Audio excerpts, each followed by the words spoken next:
Good morning. Sorry I'm starting 10 minutes late. I didn't intend for that to happen, but there's always surprises. I am not going on video right now, but you have a picture of me that's 10 years old. And you can look at that for now.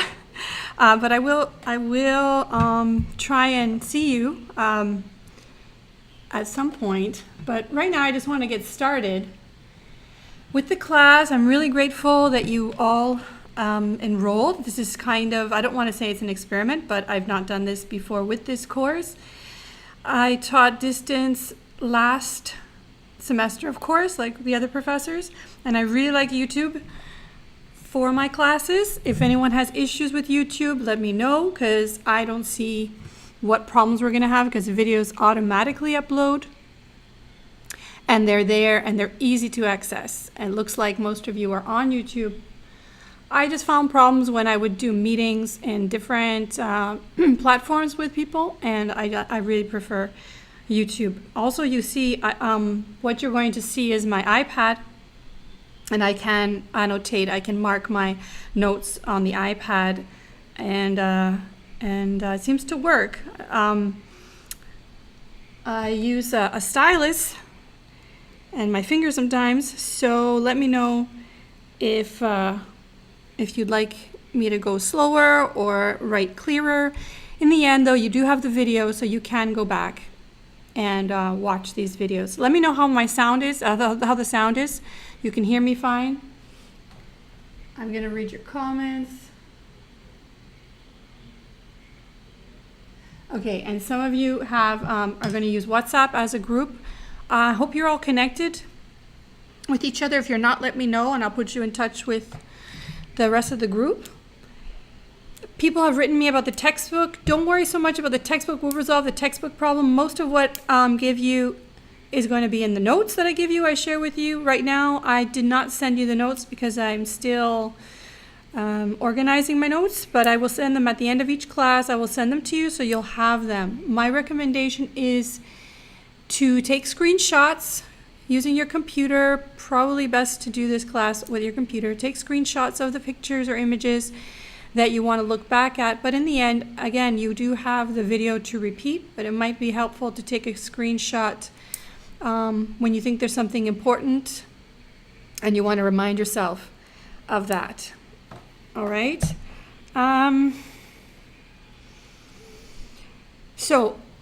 Some of you are here after taking 4125 before.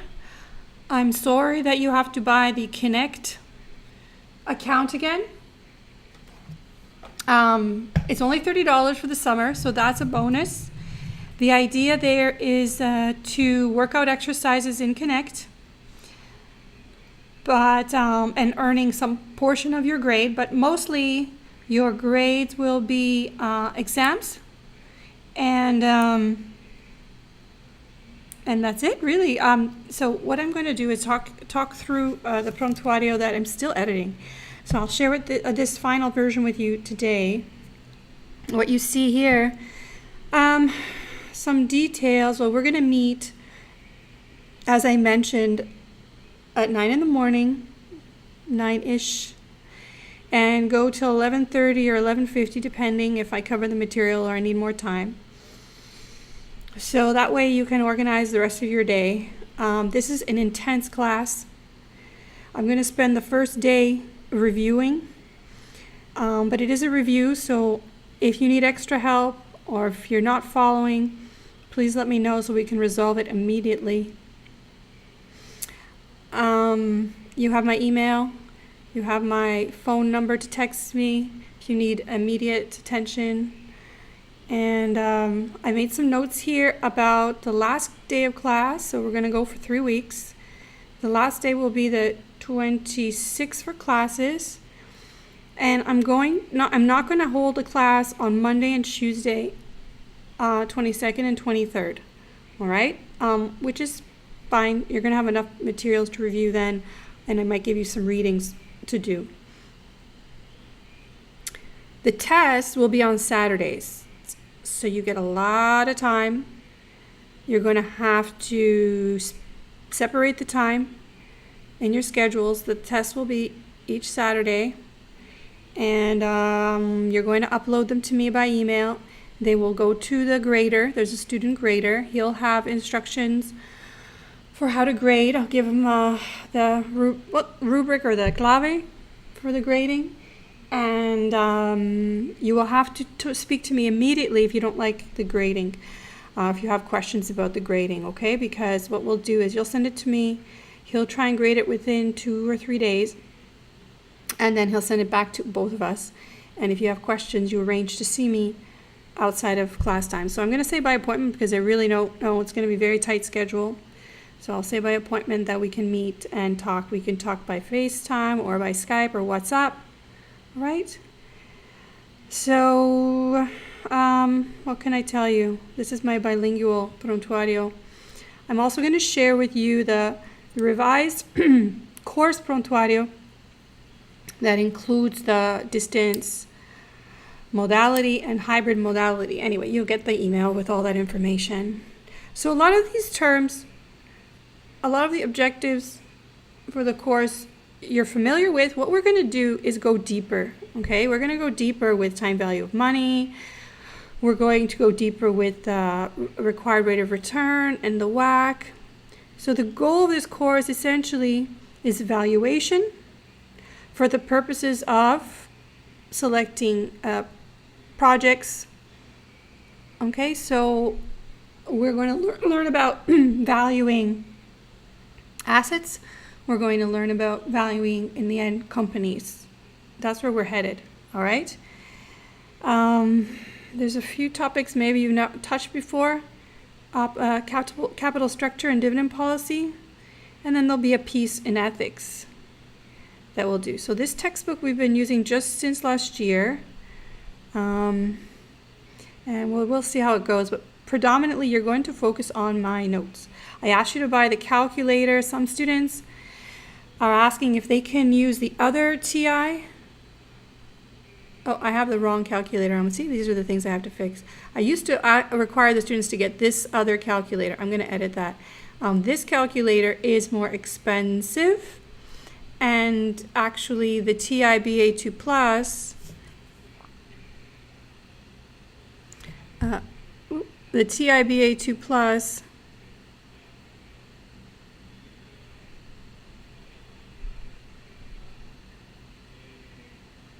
is just as legitimate as the Hewlett-Packard 10B2 for the CFA, the CFA exams. If any of you are interested in pursuing a career as a financial analyst, this is the exam that you'll need. Okay, yes, you guys communicate in the chat. That's great. Okay, so the idea, if you do have the Hewlett-Packard calculator or some variation of it, it's nice because the internal rate of return that you calculate, it can allow for multiple internal rates of return. That's the only difference that I see for this course between the TI-BA2 Plus and the Hewlett-Packard. Okay, so but I'm going to stick with this TI-BA2 Plus because both it's the official calculator, just like Hewlett-Packard, but it's an official calculator for the CFA exam, and because you can buy it on your iPhone. So if you can find it there, I allow you to use it. It is about $20, a little bit less, and it's handy because it's on your phone, your other brain, and you have it with you always. Okay, so what else? Okay, topics. I will send a more detailed outline later today with the chapters for the topics. All right, and again, let's see the breakdown for the course.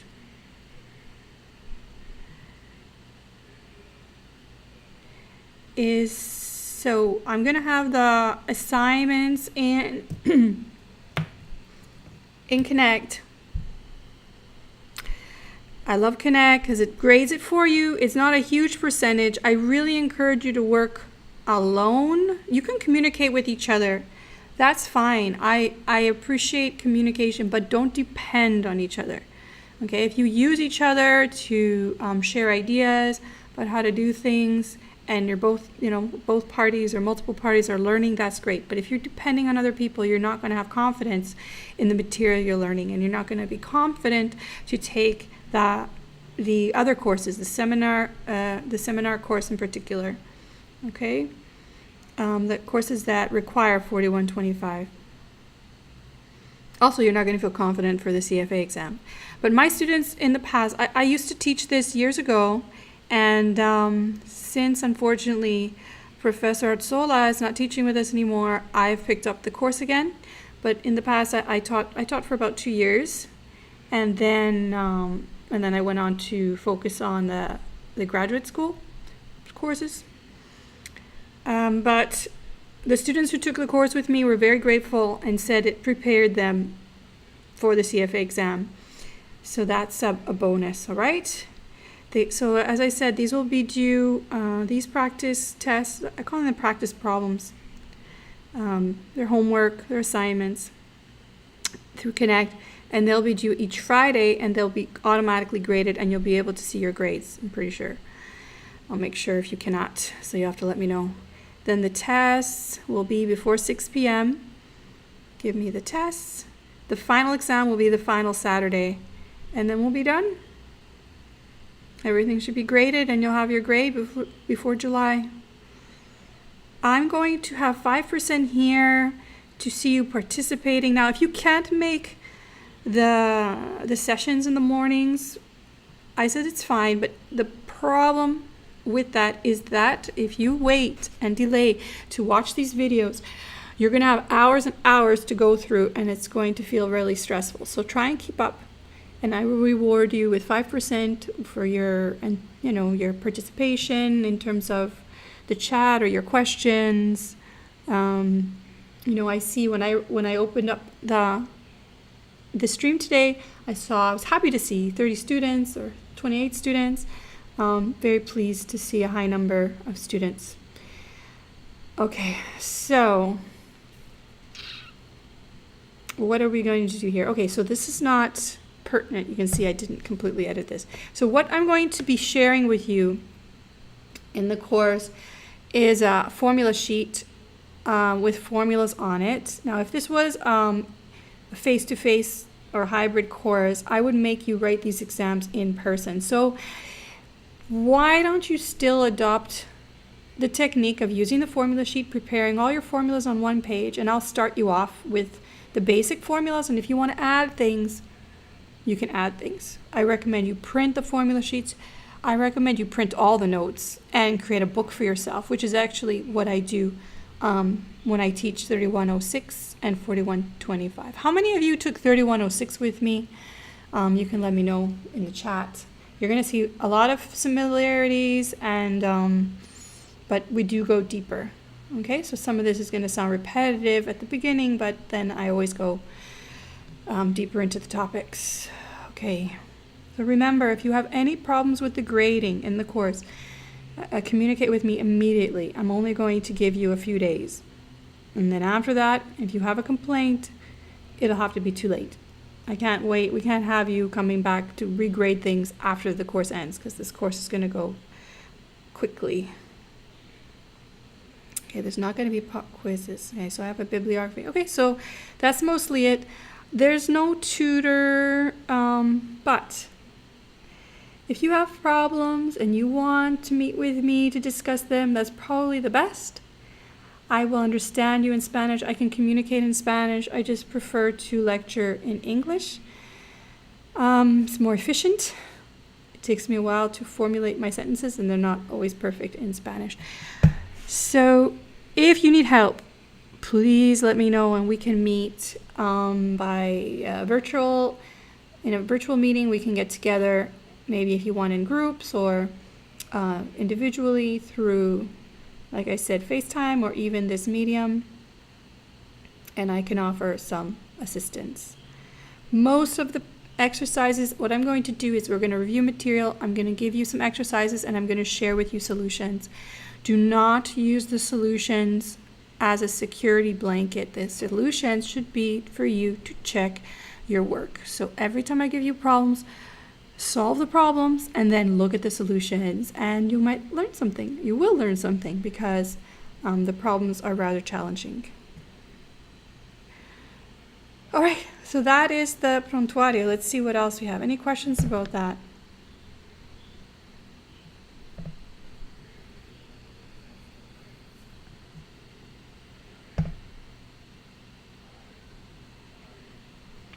Okay, so this is an example of the formula sheet. So this is what I'm going to share with you. And this is review. So you see here, you have time value of money formula. Now this is the basic, I call these the basic formulas, but I'm going to give you an analogous sheet with formulas that I call the general formulas because we're not always going to start at time zero, right? These timelines that I'm going to share with you that correspond to the formula in this page, you're starting at time zero. Zero means now. That's what zero means.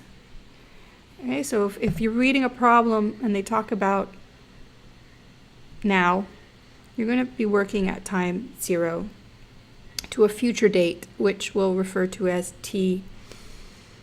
Okay, so that's the sort of timeline. There's a basic time value. I'm just going to scoot through this and then we'll go in more detail. There's the net present value formula with the timeline. Looks a little bit different because you have periods, not just one period, you see? And like I'll share these with you after the class. And then you have the perpetuity, if you remember what that is. Perpetuity with growth. So I'm laying these out so you can see the formulas, the pattern that corresponds with the formula, and you can see assumptions or conditions. All right, so those are everything you need to know. You should never, ever use a formula without understanding its restrictions. You should always ask, what are the assumptions? You should always ask, what are the restrictions on the formula? So there are the perpetuity formulas, and we'll review what those are. And the annuity formulas that are a variant on the perpetuity formulas that we'll discuss. And you see this one has conditions. All right, so that's what I'm going to work with. Actually, you know what? I'll send this one to you now so you have it. If you can print it or open it up on a page, that would be nice because I want you to start working with the formula sheet close by. Okay, let me send that to you. Give me a moment. So in the chat, just let me know if you took a course with me before.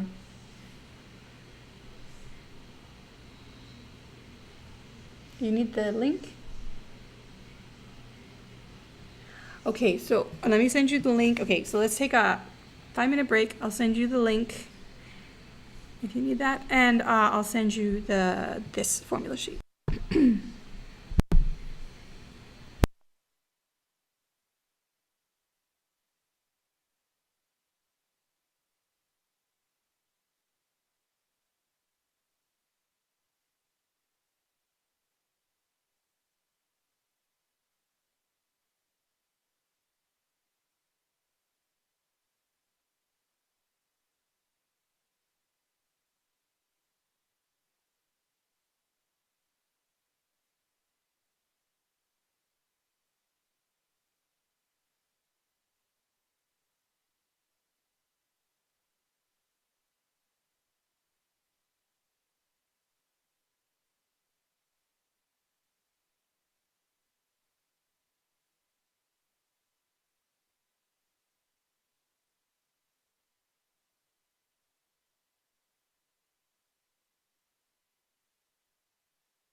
I'm not sure if we've resolved this issue of connecting you, but okay, what you're going to see in each video that I post, I will put in the description the link to the playlist. That's the easiest way, so I don't have to recreate or create new links. Always go to the playlist for the course and you should be able to see the video. If it's not listed, let me know and I'll figure out. I'll just unlist the whole thing and leave it open. I don't think there's anything private about our meetings. If after the course or after the lecture any of you would like me to remove the chat, you can let me know. I can delete the chat and leave the video up so you have no privacy concerns. There were so many issues about privacy, having students on camera, etc. But anyway, I think it's best to just leave this public and open with no privacy concerns. I can delete the chat if you like. So just let me know. Just let me know. I could share I could share all the emails in the group with everyone if that helps too for communication. Anyone who doesn't want me to share your email, please let me know. All right, so that's how we'll do it, by opting out. One moment, please. I have to close the door.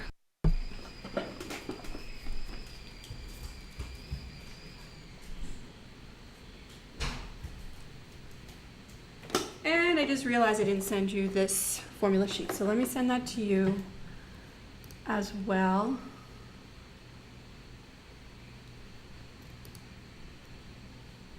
Okay, so I have this chat link from Brenda that I'm going to share with everyone.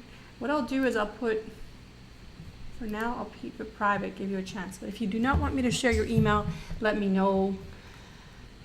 And from tomorrow on, I will share it unless you want to be opted out. I'm just sending the link. And the attachment.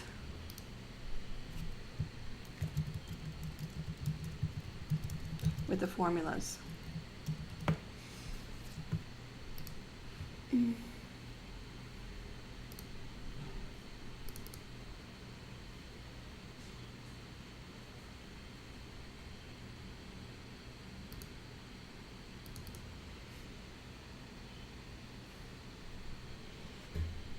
Okay.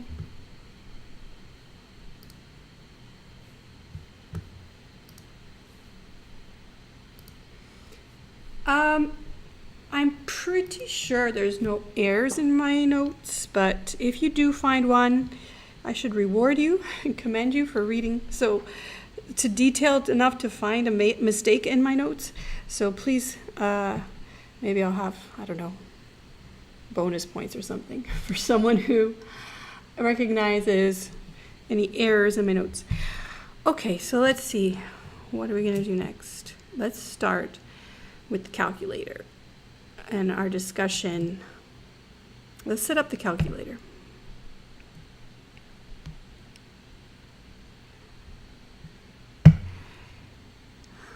Again, I'll share everything with you after the class, just trying to make sure there's nothing else.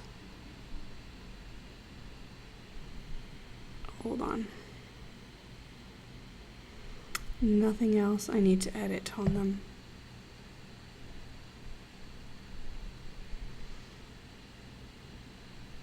Okay. This is them. Okay, so this is I did start saying something about the other calculator. Yes, the programmable calculator is not the calculator I want you to be using. So don't use it. The idea is, well, because of the way the screen is and that it's programmable, it would never be permitted on any official exam. It would not be permitted in an exam room. I would never allow it in my in-class course. So I won't allow it at distance either. But I mean, I can't control you. You do what you want. But if you want instruction on the the other calculator, TI 83 or 84. I have some notes, so I could share them with you, but I'm not going to do it in the lectures because there's really no time, and it does get distracting. So what we're going to start with, take out your calculators or get it on your phone, and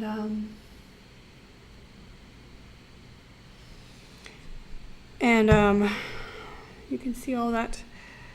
All right, so we're going to first, these are the topics here. These are the topics we're going to discuss in this set of notes. Standard setup for the calculator, and then we're going to stop at 9. We're going to deal with 9 and 10 in different slides.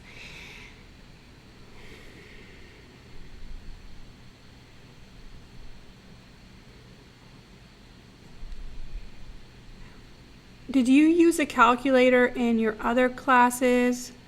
Although we're trying, I'm adamant about students using the calculator. I don't think there's any reason why it should take away from your understanding of the formulas or comprehending the topic of finance. I think it enhances it and it makes you much more resourceful, okay? So let me know if this is the first time you're using a financial calculator. You can put it in the chat or you can email me, and I can get a better sense of how fast I can go. All right, so you have your calculators, everybody, and you want to set it up. Now the setup will remain as long as you do not do this. All right, do not clear all settings unless you want to clear all settings.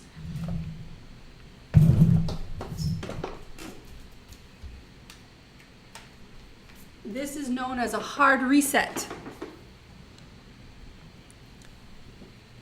Okay, so I could actually show you the calculator. If I show you the calculator, I'm going to lose the notes. So let's see how it goes without demonstrating to you the calculator. You can let me know if you have questions about where to find things. I'm going to open up my calculator. So I have mine on my phone. It's much more handy and available. And so if you want to clear everything, which you're not going to do that too often, if the calculator is acting funny, if it's giving you funny answers, maybe there's something wrong with the calculator. But in 20 years, let's see, 20 years? Almost 20 years teaching this class, I think like 3 students had a damaged calculator. So it's likely that you're doing something wrong, not the calculator. But if you want to reset everything, to clear everything, and you'll understand that better when I go through the different kinds of memory, you would hit second function and reset. So second function is, well, my calculator is blue. It could be yellow on yours or orange. So second, reset, enter. And that resets everything. All the memories will go to default settings. So as I said, there's different kinds of memory. One sort of memory is the time value of money, TVM.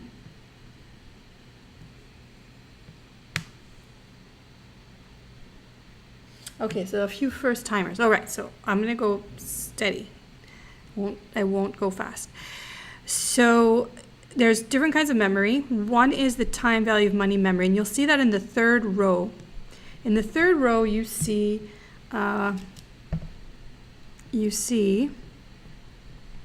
like a row N and I by Y, which is interest, and PV and PMT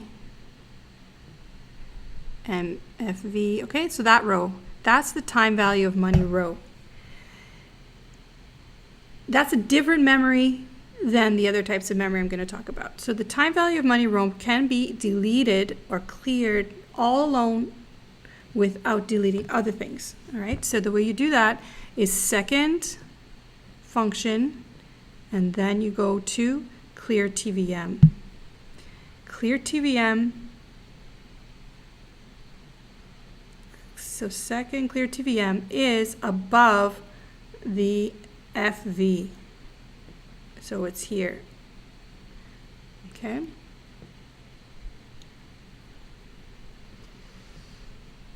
Okay, so that's one kind of memory.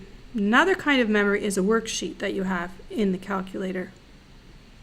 So worksheet, like an Excel spreadsheet, is inside this calculator. Very powerful tool. This is a computer. The calculator is a financial computer.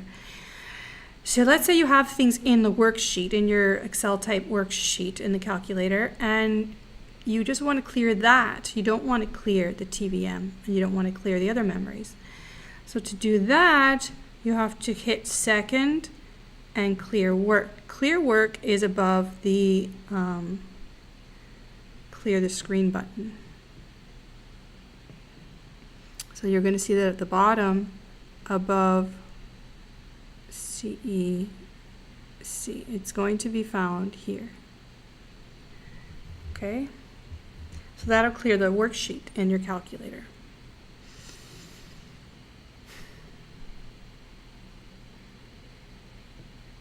Okay, so you have the memory, well, all of the memories.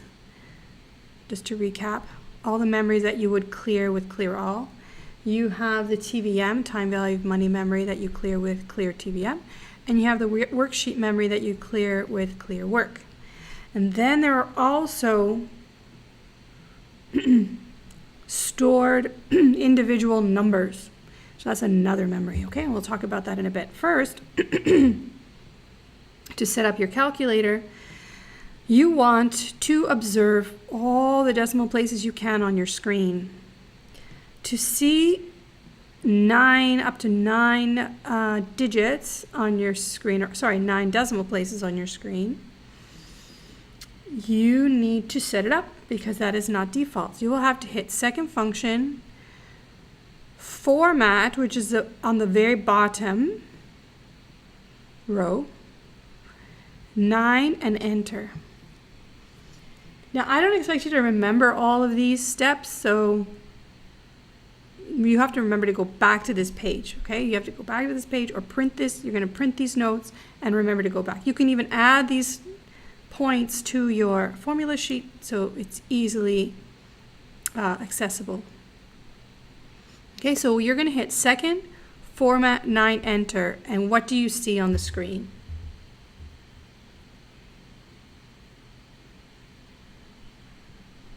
There's a little bit of delay when I speak. I'm just waiting. So what do you see? So if you hit, you probably see nothing, right? Second, format, 9, and then enter at the top. It will say decimal equals 9 on the screen. Right? So that's how you know that you have 9 decimal places.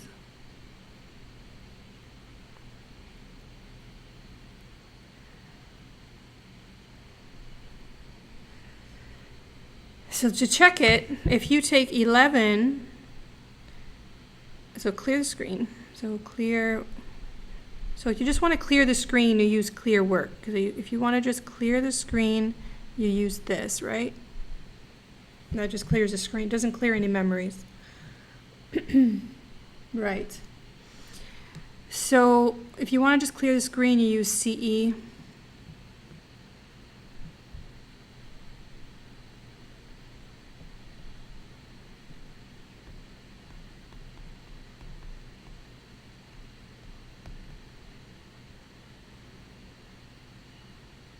Okay, so you clear the screen. And now take 11 divided by 9. So go 11, and you'll see all the decimal places that you want to see. So 11 divided by 9, 11 divide 9 equals, and you get to see a bunch of decimal places.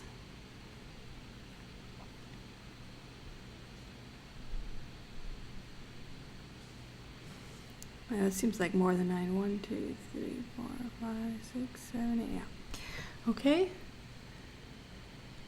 So if you say, let's write this a bit clearer. if I said 11 divide, oh, this is what I mean about me and the stylus. So 11 divided by 9 equals, you'll get to see 1.22222 with 9 decimal places. Okay, so you get to see all of that.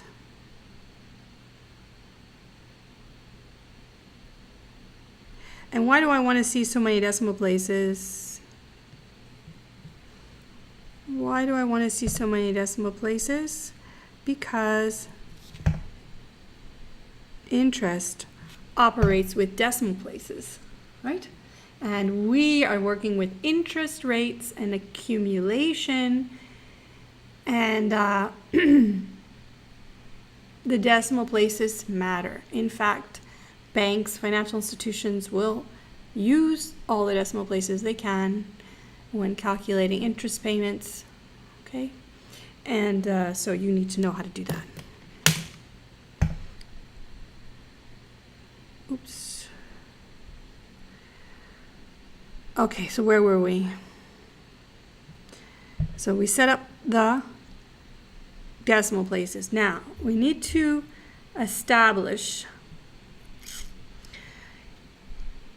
the compounding frequency for the rates that you enter into the financial keys. Now, that might not make sense right now, or sounds vaguely familiar to you, but that's fine.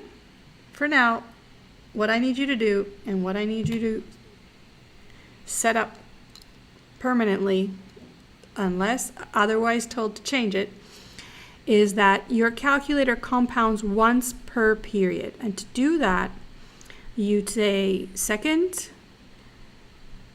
This means period per year. So you're going to go second period per year is above the I by Y. It's above the I by Y. So look at I by Y in the TVM row. It's on the top. So what you're going to do is set it to 1 period of compounding a year and press enter. And your screen should confirm that you've done it. So second, P by Y, 1, which mine is already set at 1, and then enter. Enter is at the top. Any questions? So your screen should say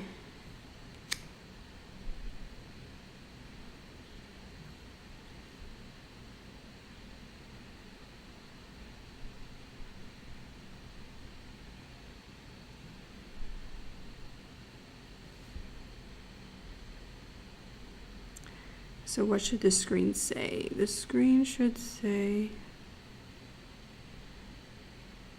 I'm going to erase some things.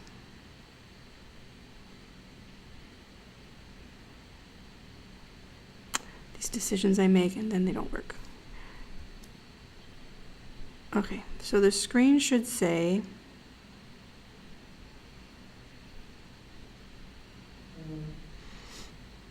PY,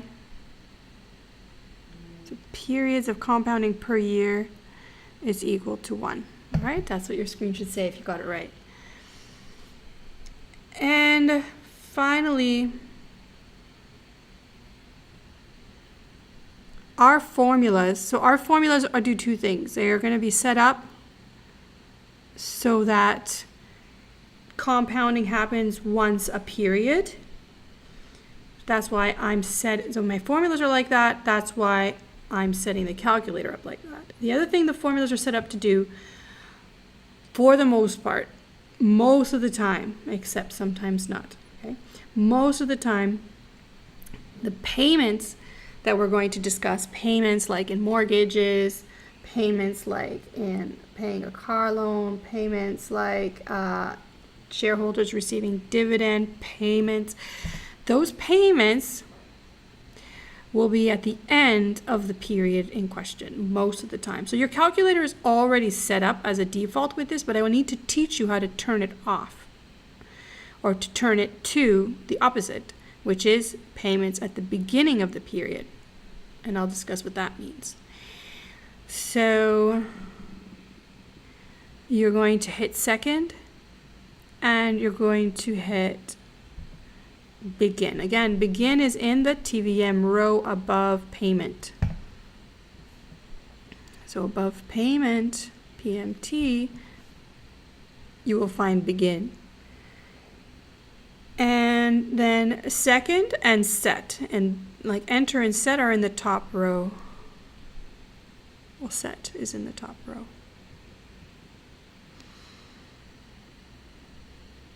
So you're going to say second, begin, second, and set. And what does your screen say now?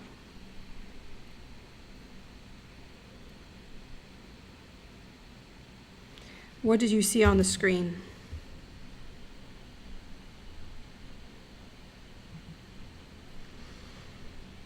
The screen should say BGN, which means begin. Begin. So that's called begin mode. And then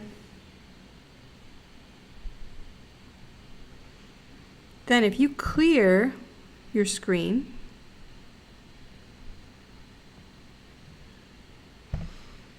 if you clear just the screen, it's not erasing anything, just clearing the screen, what do you see?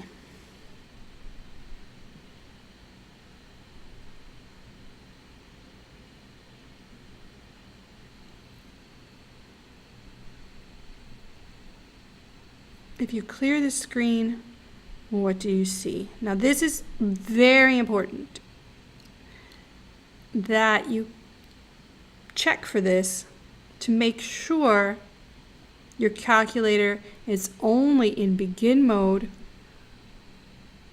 when you want it. Okay, it should not be the default. So if you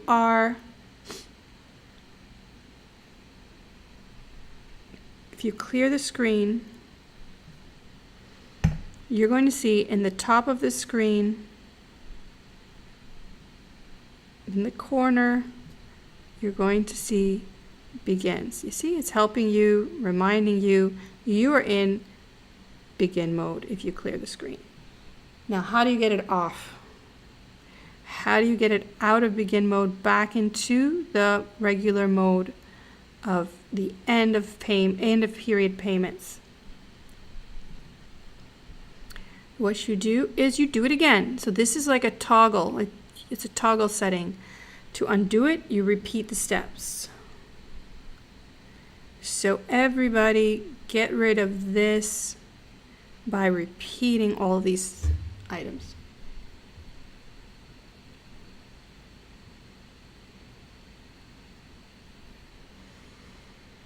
So you hit second, begin, second, and set. And now the calculator tells you you are back in end mode.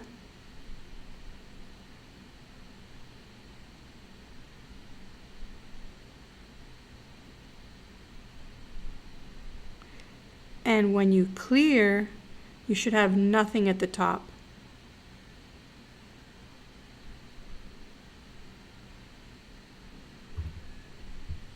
All you should have is a 0. Okay? There should be nothing there. Very important. Seems trivial, seems not that important, but in a 3-week course with what we have to learn, this can be the difference between failing and passing. I have to stress, if you solve an exam in begin mode, the whole exam will be wrong. if you do that early enough. All right, so be careful about that. Not to stress you out, but it has happened. And I mean, I don't fail the student. I give them a break. But maybe the grader won't be able to do that so easily. All right, so you want to get the right answers. It's very frustrating also when you're solving problems and you keep getting the wrong answer. You don't get the answer I get. Check to make sure you are in the right mode. Most of the time, you are in end mode. Sometimes in begin. Few times in begin. Okay. So what kind of payments are at the beginning of the month? Well, your rent is at the beginning of the month. Your mortgage is at the beginning of the month. Insurance payments are at the beginning of a period. All right. So those are pretty popular, right? Those are dominant. Those things happen.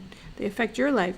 So they affect the financial world as well. So you do need to know how to do begin mode calculations and end mode calculations. All right. So there it is. I'm not going to mention it again. It's here.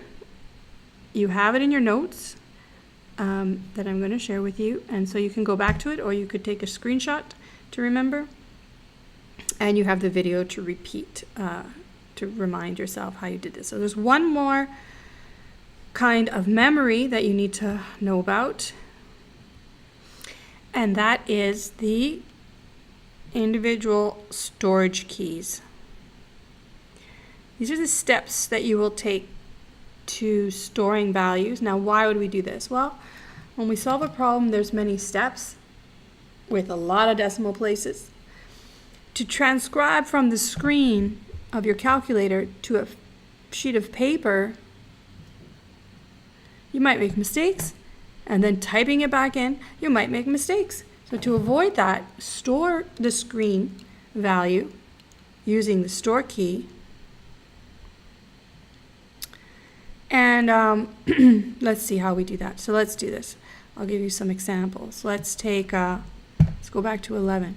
11, so enter, so clear your screen. Just make sure there's, clear screen. And then do 11 divided by 9 equals, and your answer is 1.222, right? 1.222222222. So you got 9 decimal places there. All right, so you're going to have that. Now let's say you store that. How do you store that? Well, you already have the number on your screen. Now hit store. And store is in the first column, if you can see that. So now hit store. So say store. And then tell it you want to store it in memory slot 1. So say store 1. And that's it. And it's in memory. Let's do another, let's put another number in storage. Let's put 9. Let's write 9 on, so clear the screen. And now put 9, and let's store 9 in, I'll try and use,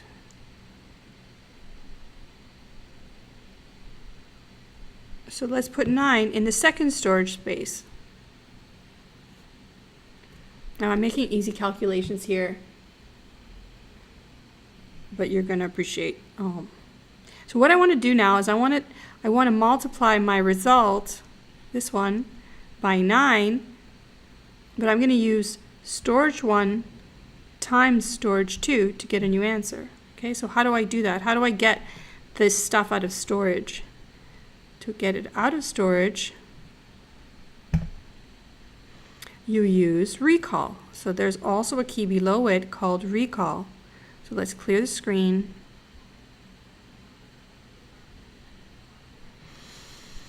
And then hit recall, that's recall, 1 times recall 2, and say equals. And you should get 11. Let's see if you can do that without me.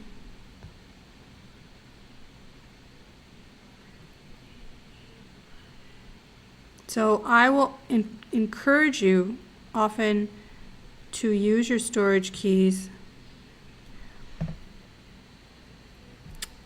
because it saves so much time, and I sort of, sorry, no, that's 11.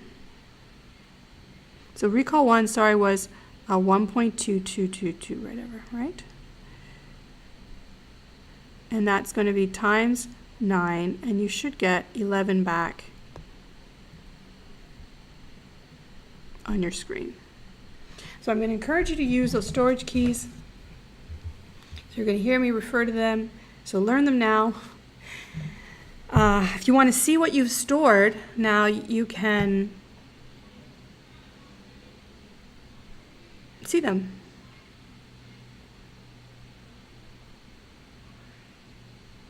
Using the arrows. So if you hit second, and so hit second and then mem is again at the bottom. So this is going to be above 0.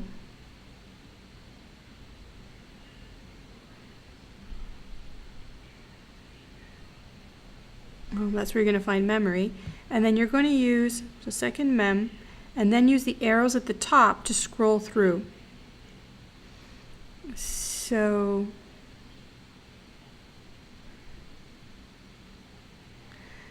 okay, so you can see it'll show you memory 1, memory 0. So you actually have a memory slot for 0, memory 1, 2, 3, all the way to 9. So you actually have 10 memory slots.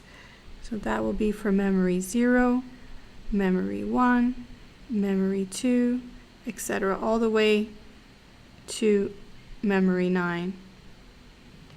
So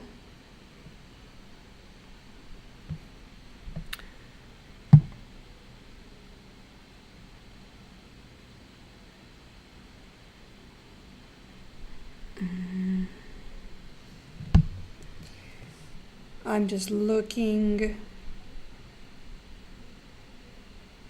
to clear memory. I think the technique I use to clear memory is to just put 0 on top. So if you store a 0, hope you understand what I'm saying. If you repeat these steps and store a 0 in memory 0 and a 0 in memory 1, that will wipe out what was in these memories. That way you don't clear them all completely at the same time. The hard reset, the first one we learned about clear reset, or second reset will clear them out, but it'll clear everything out as well. And you might want to keep some of those values stored. So those are the 3 types of memories, right? The worksheet, the TVM worksheet, and then the stored values. And that's it. So if you have any questions about that, please let me know. Just reviewing here. Okay. Any questions?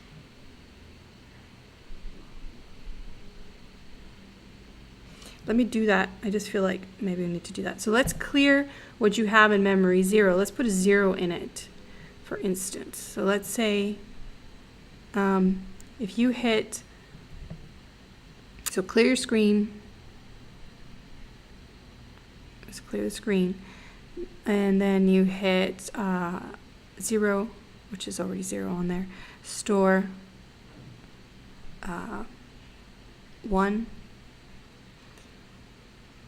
And then clear the screen. And then recall 1. You should see a 0 in memory 1. Okay, I could clear them each. I can store a 0 in each of them to do that. So you'll get the hang of it. Just remember that it's like this. It's the number, then store, and then the slot, the name of the slot or storage space you're going to put it in. And there are 10. I didn't include memory 0, but it exists too. Okay, the last thing you need to know about how these calculators work.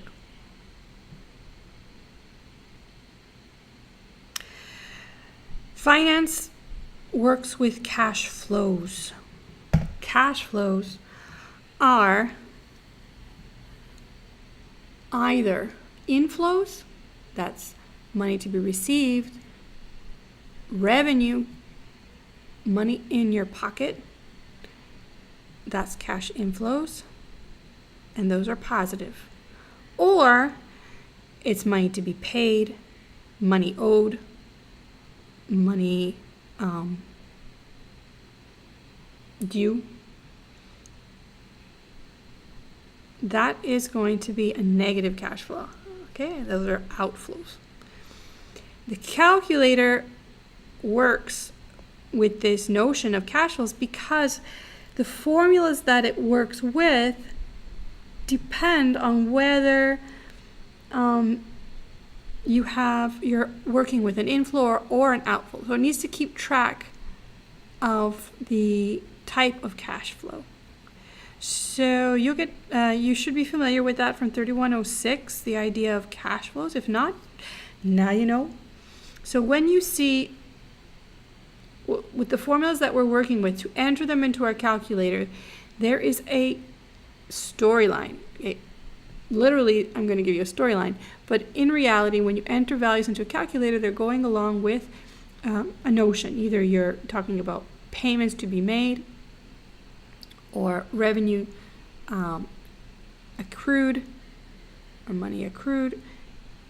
These need to be, you need to account when you put the calculator, enter the data into your calculator, you have to account for whether you're talking about an inflow or outflow. So these signs are going to matter. Now that doesn't make sense maybe right now, but you will see how it works very soon. So we begin with the time value of money basic formula. So this is simple, I don't know if I just call it the time value of money, basic time value of money formula. So this is the expression for time value of money. And here are the definitions of the terms. What I'll do is I'll come back to it. Let's do an example and then we'll come back to this. So this is where we're going to start. I sent you the formula sheet. Hopefully you printed it up or at least showed it on your calculator.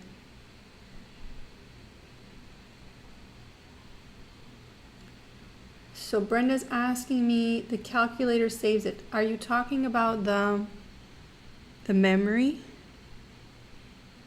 The calculator should save. If you clear, you should be saving.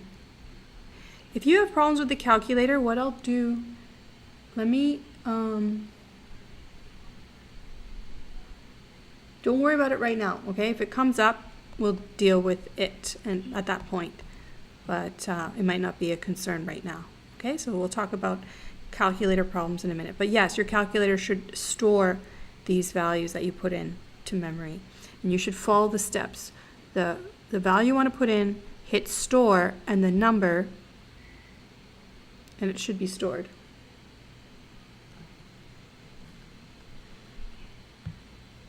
So I'm just going to check.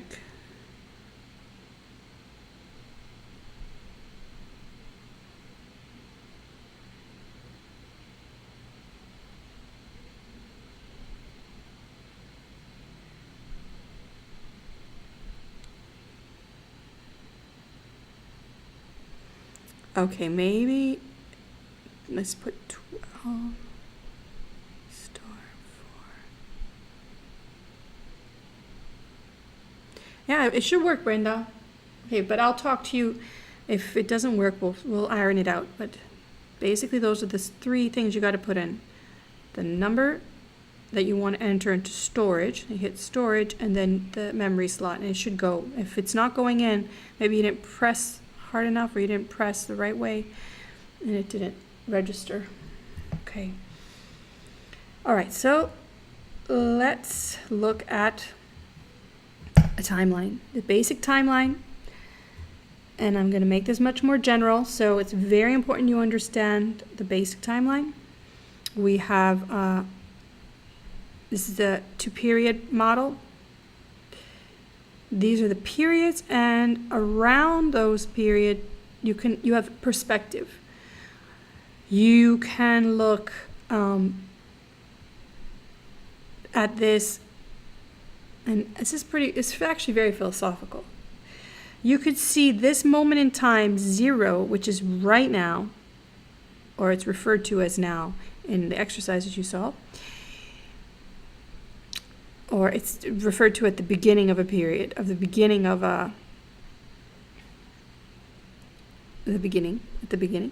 it's 0, and 0 is the beginning of period 1, but it also is dually the end of what happened before it. So what happened before it? Well, period 0, nothing, right? Happened before it. Now we're going to go back on the timeline. We're going to work and operate going back. So you're going to get used to that. So that's why I introduced the concept of end of period 0 here. We're going to adapt the notion if we do talk about the past. All right, so for now, this position here is the beginning of period 1 and the end of anything that happened before it. So then we pass through period 1 and we arrive at this marking. This is the end of period 1, but it's also the beginning of something new. It's the beginning of period 2, and then we pass through period 2 and we end period 2. But we look forward to the beginning of period 3. All right, so I can see every single point in time dually as the end of something and the beginning of something. Right. That's not a big deal, right? What I want you to take away from this is when I have a tick mark and I put a number, I put them at the top. Some students, I don't know why, they like to put them on the bottom, but I will use this approach to timelines. I will draw my timelines every time, well, almost every time, and I expect you to draw your timelines. Those are important to me, all right? The formulas are important to me to the extent that you show me how you apply the formula. The timeline is important to me because then I can see how you've interpreted the problem. If your interpretation is faulty, I can penalize you for your interpretation, but then I will give you credit for the formula you apply as it corresponds to the timeline. Well, I'll give you some credit because if you just keep on getting it wrong all the time, I have to penalize you repeatedly because you can't just keep choosing to answer problems a simple way and me rewarding you for that. So you need to do two things when you solve a problem is lay out the timeline using these tick marks to denote. Note, this is the important thing. The tick mark, the mark, gives you the end of the period. Okay, this is end of period 1. Notice. So this corresponds to this statement, not to the beginning statement. Okay, so be clear about that. So end of period 1 corresponds to me putting a 1 here. End of period 2 corresponds to me putting a 2 here. End of period 0 corresponds to me putting 0 here. That's the most important thing to take from there, I think. All right, so now we have this is a review, right? I promised you. And then at the end of the day, I'll send you these notes and I will send you some exercises to prepare for tomorrow. What I will do in terms of the Connect is I will post the Connect work on Tuesday or Wednesdays, because I just got to get a feel for how long things take me before I start giving you homework and having expectations. So let's see, focus on what I give you for now. I'm going to give you some problems to work on today.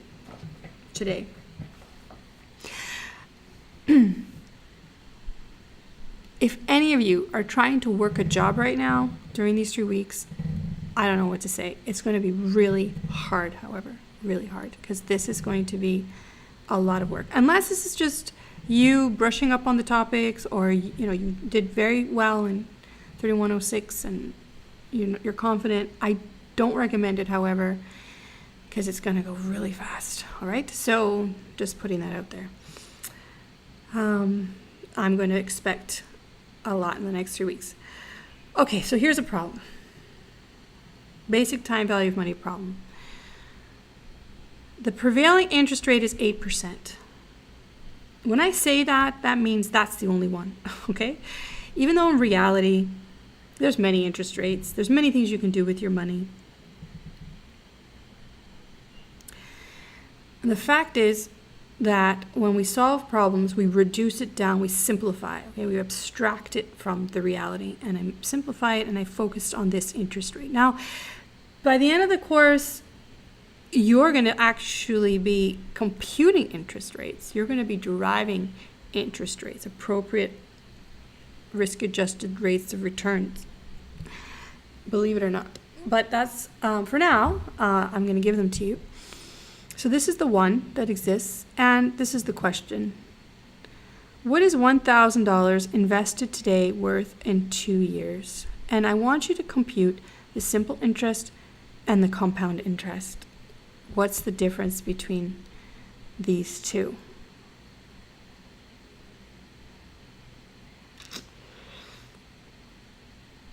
Okay, what I'm going to do is I'm going to give you 5 minutes to answer the 3 questions. How much is $1,000 invested today worth in 2 years? How much is simple? And how much is compound interest? I'll give you 5 minutes, and I'll be back, all right?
Okay, I'm back.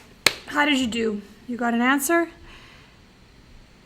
I'm happy if you got an answer. If you didn't get an answer, we're going to get one together. What I really want to accomplish with this exercise, because I imagine you all know how to get an answer, what I really want to achieve is an understanding of compound interest, different from simple interest, and an understanding of the basic time value of money formula. All right? So what I'm going to do is, even though there's an answer, you guys can put the answer into the chat so you can feel good about it. And you don't have to share with me how you got it. I'm going to show you how, in general, we solve these types of problems.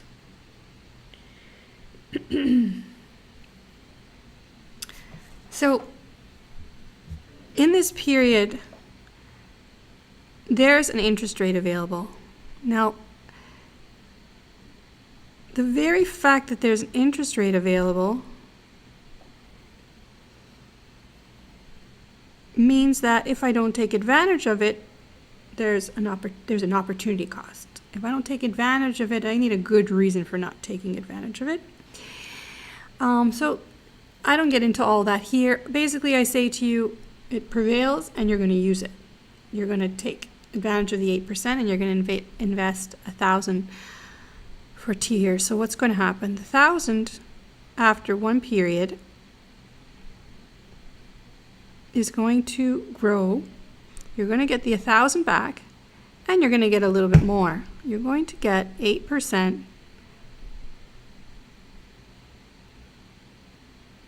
on the 1,000.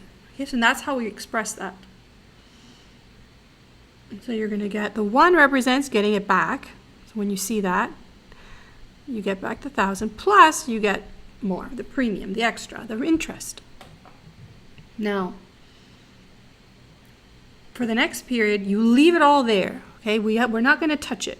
Now, you can do all kinds of things. It's your money. Unless it's locked in there, you can do all kinds of things. What we're assuming is that you leave it there. Okay, because I said, and you invest it for 2 years. So it continues to accumulate. It accumulates to be more than that. Now, I'm not getting the final value because I'm trying to show you how to derive it in general case. More years or different values. So then by the second year, I need more space.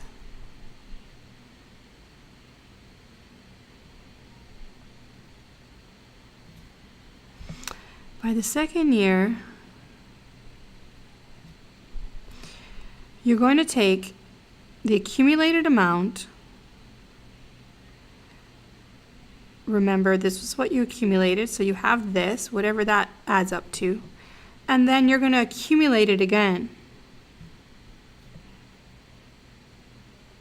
So this is the, well, this is what's happening. This is the, this is what's happening. Okay, so this is what's happening. And by this time now, you can actually calculate this. So let's lay this out. I'm going to lay this out step by step with the formula. So what I'm going to calculate is called the future value at time 2. And what I put into the formula is the present value at time 0. And 1, getting my money back, plus the, I'm going to use all the notation. So plus the interest in general, and I'm going to get that for 2 periods. That's what's going to happen. You know, this is still not the most general, so you see what I did here, right?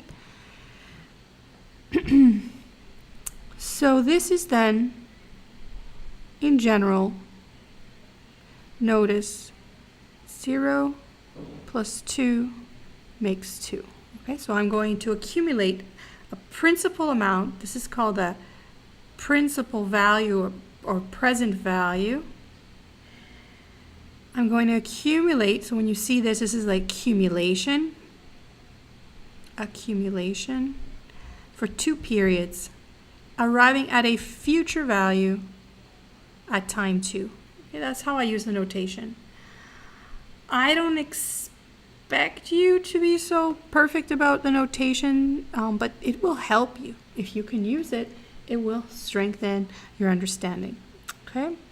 So in general, this is just one example. I didn't even write the answer because I wanted to use this to illustrate the formula, and we'll get into the numbers in a moment. The formula in general, then, the basic formula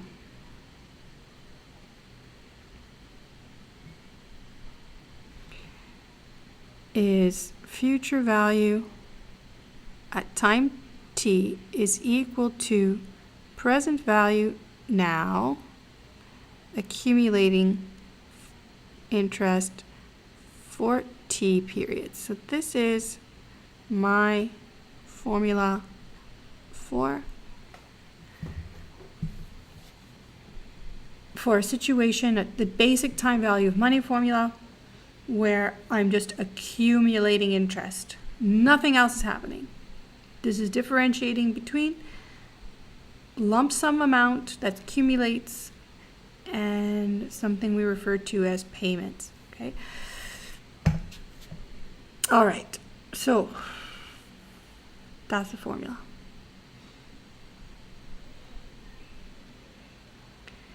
What do you actually get?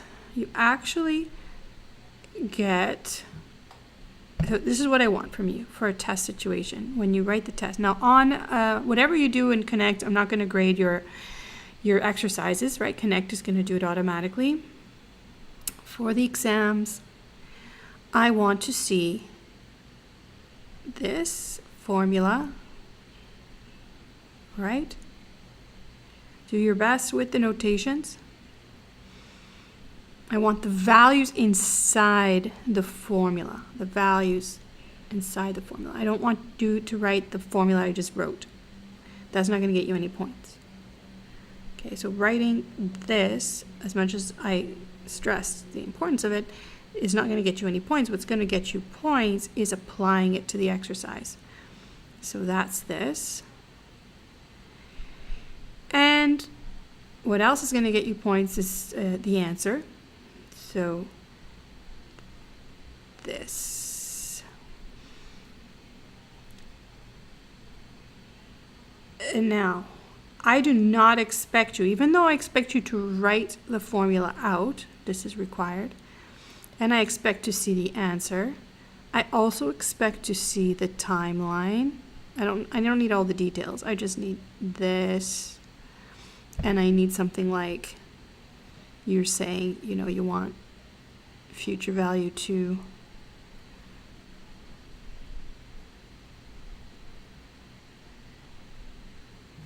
that's what I want. So everything that's in red is what I want from you in a test situation. How will you get that answer? Well, you could plug this into your calculator, and that's why a lot of you like your TI 83, 84. But I don't want you to do that anymore. What I want you to be doing, I want you to know the formula. This is an advanced class or intermediate class, advanced past 3106. I want you to know this formula is behind the problem, but I want you to use your calculator. So let's look at the calculator. These are the steps to entering things into the calculator, but let me review what each of the elements mean. Okay, I'm flipping back now to this page. All right, so this is the formula that we discussed, that we know. It's the third row of your calculator. As you enter the values in your calculator, I recommend going from the left to the right. Okay, so enter from left to right. As much as I've been doing this for 20 years or more, I forget if I entered a value or not. The best way to avoid repeatedly doubting yourself or doubting your entry is to work from left to right. So the first letter on the third row of your calculator is N. N, unfortunately, stands for T. Okay, so it's the duration of the investment. I by Y, interest per year is how you interpret it, but it's not always going to be by year. You'll see that. We're going to deal with different time periods. That represents interest. Now you're going to enter that as a percentage. That's going to go in as a percentage, not as a decimal.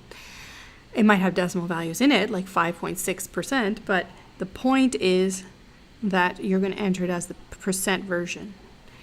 The next is PV, which represents principal amount or present value. Present value.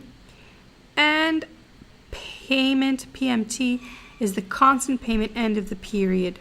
This does not apply in our problem. We don't have that in our formula at all, do we? So we're just going to put a 0 in there. We'll get to that in a minute. We also need to know that FV stands for future value. And remember from the setup, to do this, and most of the problems in this course, you need to have the setup of one payment per period. Okay, you already did that. As long as you didn't hard reset, you have that on your calculator. All right, those are the elements. You remember the calculator is going to use this formula, and you're going to tell it the variables. You're going to tell it 2 periods. So you're going to press 2 and then press N. Then you're going to press 8 for 8% and I by Y. Now, this is not a typo. When I enter 1,000 into PV, I need to put a negative in front. The way you access the negative is using the plus minus key, turning the value into a negative. It's a negative because it's a outflow. It's a cash outflow. It's an investment. So you have to put a negative in front to tell the calculator you're balancing the sides of the equation, because you're entering something on this side to get something on that side, and these things have to balance. Putting a negative here will result in a positive there, because it's an outflow to get an inflow. As I promised, there are no payments in this problem. There are no payments. It's just a lump sum amount that accumulates.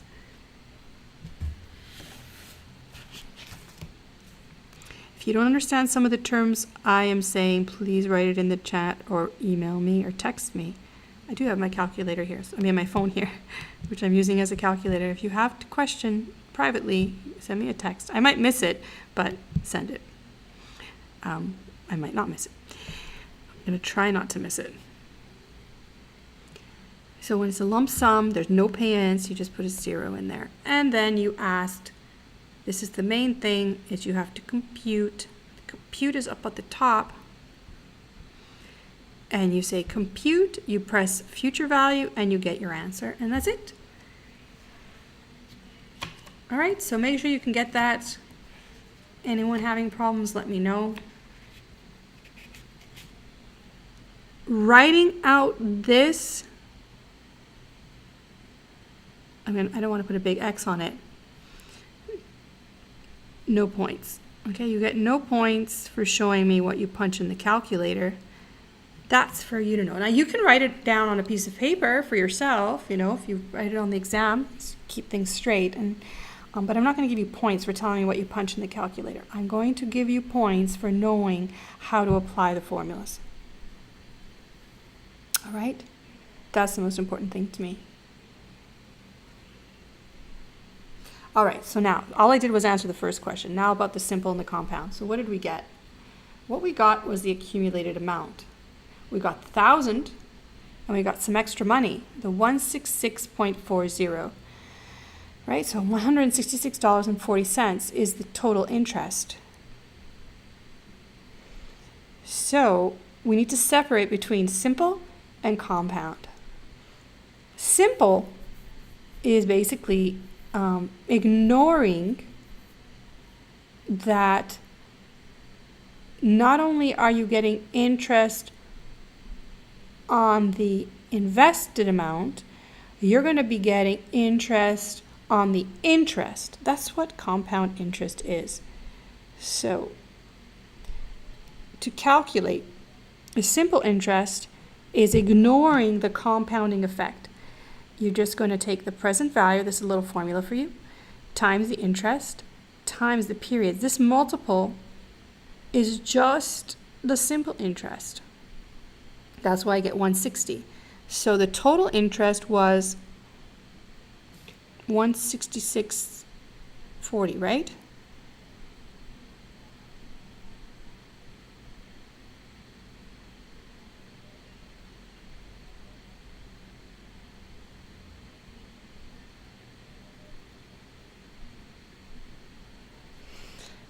That looks like a 46.40.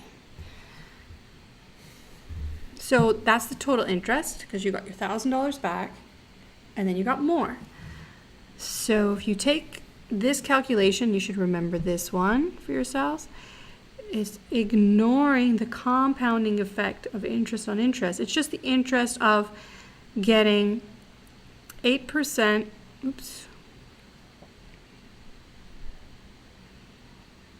times 2 on 1,000.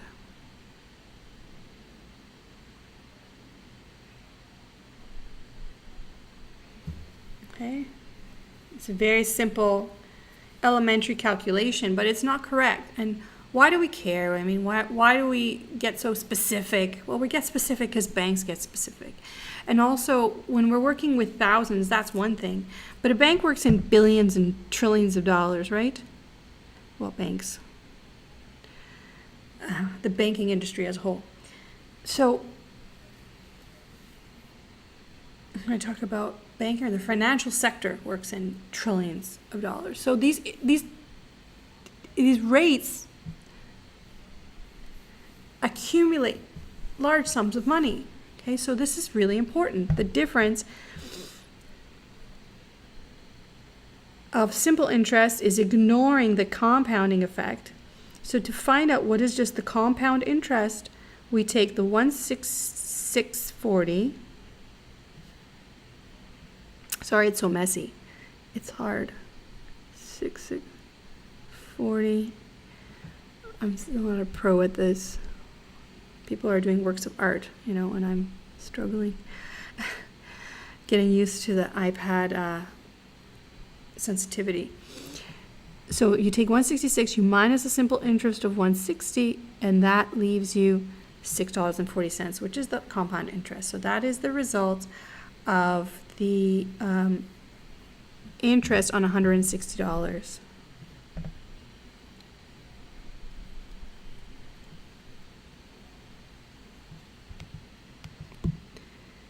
I'm just going to check something.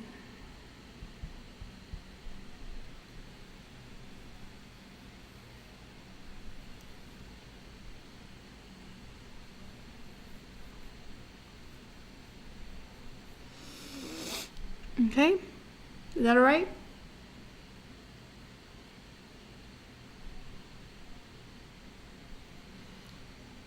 So I'm going to refer to the compound amount as this small amount here, the simple interest as this total amount here, and the total interest as this amount here.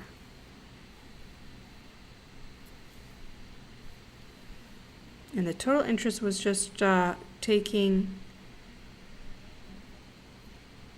1,000 off of the future value. Okay. There you go. You learned something new maybe today, right?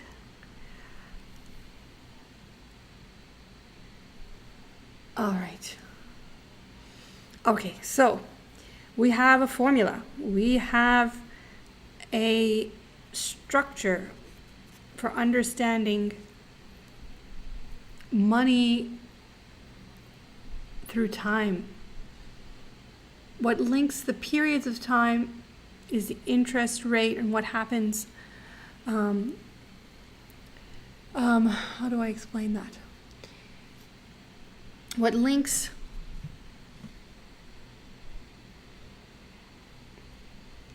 the value of $1, in this case $1,000 through time, is the prevailing interest rate. The fact that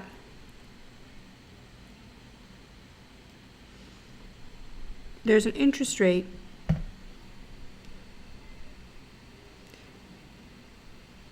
makes things possible for us, okay?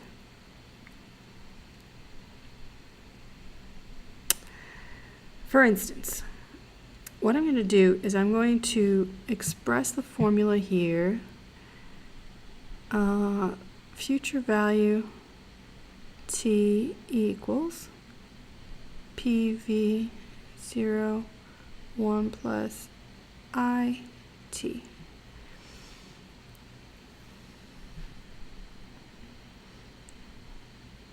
All right, so this is really important. What we've solved is just one variable. But there are 3 other variables in this formula. As long as you're given the 3 other variables, you can calculate the 4th. So we just did this one, but what if we want to calculate instead the present value of a future income given I and given T? Well, we can do that, right? So, and you probably know this, if I have $1,000 coming in 2 periods, what is that worth today? And why do I care about that? Well, because of there being 8% and 8% available to me in this kind of money. The fact is, I could borrow some money right now, and then because I know $1,000 is coming, I can pay it back later. Now, obviously this has to be a no risk, right? I have to assume that I can make 8% in those periods, and that's what this simple statement says. And I'm going to make 8%, but I don't have money now. I'm going to get 1,000, but what can I do now knowing I get 1,000? What is it worth to me? Well, I could borrow some money now and then do whatever, and then know I'm going to get the 1,000 so I can pay back what I owed. But I have to be sure that I borrowed what I borrowed is going to be, because on the other end, someone is going to expect 8% return on the money, okay? Either the bank or whoever loaned me the money.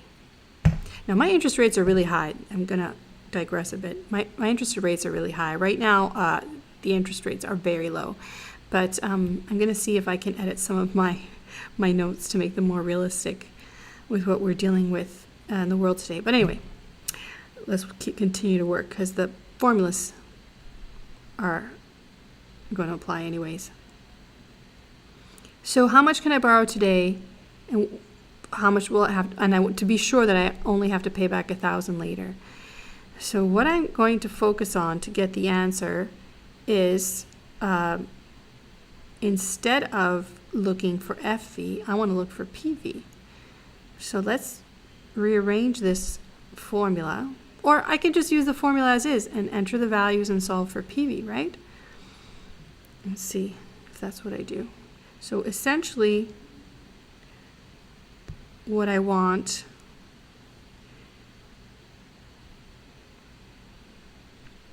there it is here, right? So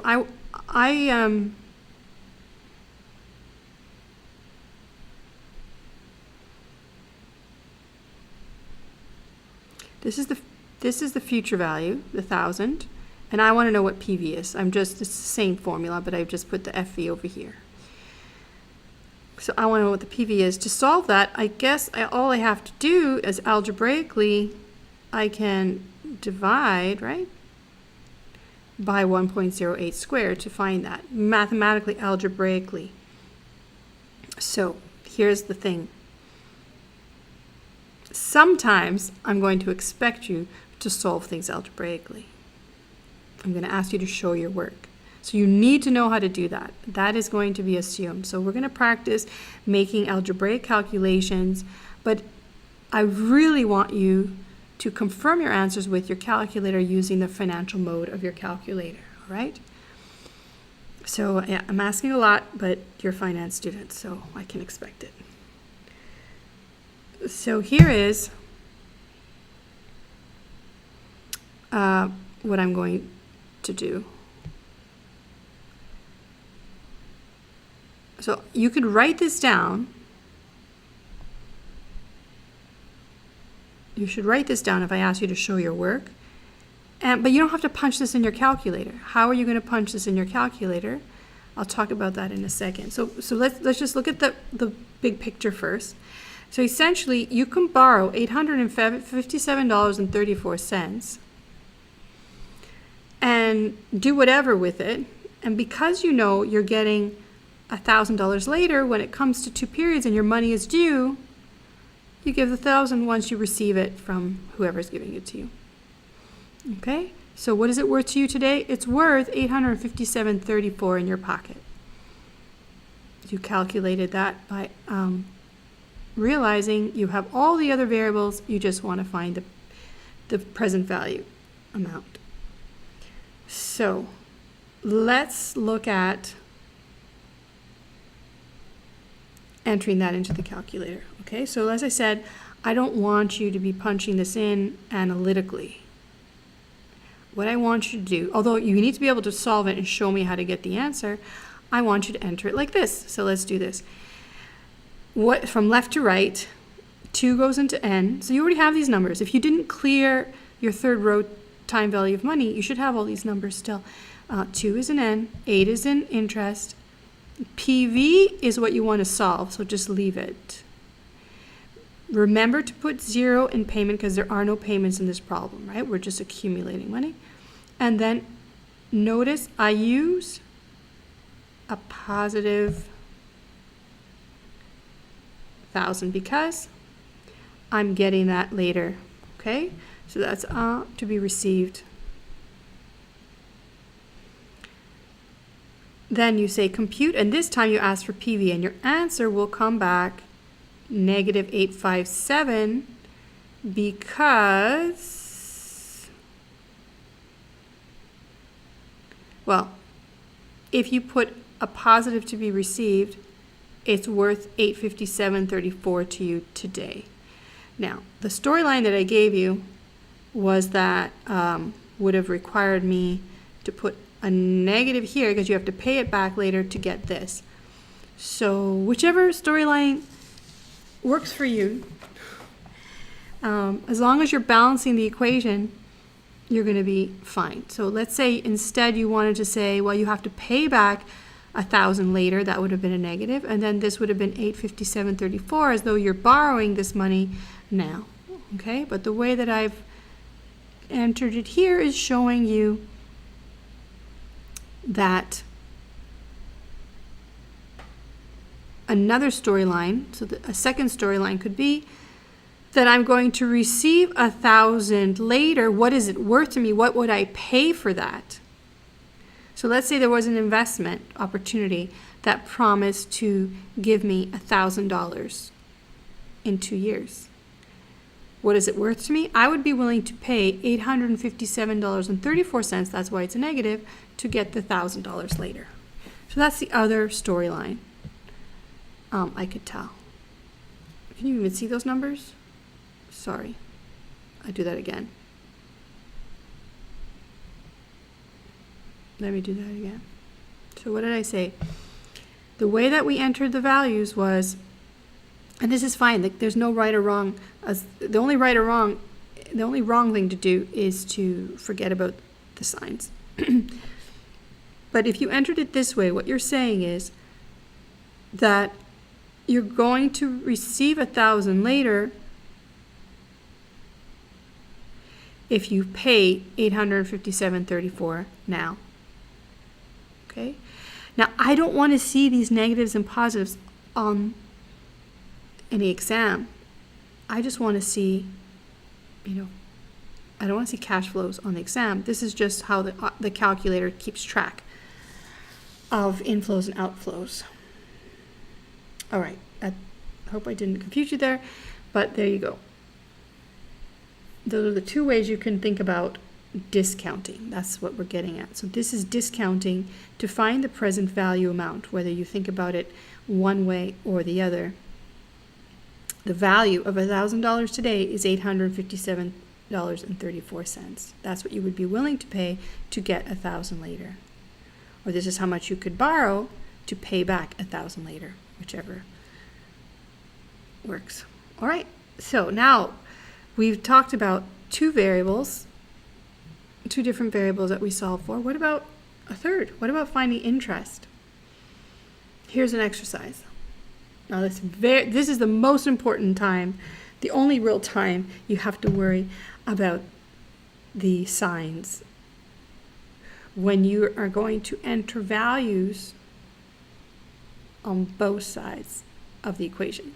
Now let me explain. Here's a basic formula for this problem. The problem is, what if a financial security sells for $900 today and promises to pay $1,000 in 2 years? What is the rate of return on the investment? All right, so I'm going to give you the PV, I'm going to give you the FV, and I want you to figure out the rate of return with 2 periods. So this is the general basic time value of money expression, and this is what we're setting up. So this is what I expect to see in the test, and then I just expect the answer unless I ask you for the analytical solution. So you actually have to solve it. Show me your work. So showing me your work is, we'll talk about that in a second. Just to enter this, let's try it together. You're going to enter 2 into N, leave interest, enter negative 900 into PV. Negative, right? Because we're going to make that investment. There are no payments in this problem. Just 2 years transpire to get 1,000 later with a positive FV. Then ask to compute the interest rate, and you get the interest rate right away. How lovely. That's all I want. I want you to show me this. I want you to show me this, and I want you to show me the timeline. That's what I want. Unless I ask you for an analytical solution. So that means isolate I. So algebraically to isolate I, it's not hard, right? You guys can do that. Let's quickly do that. Make sure you can get the number. If you're not getting the number that I get and everybody's getting, it's because you didn't put a negative here. So solving this would be to take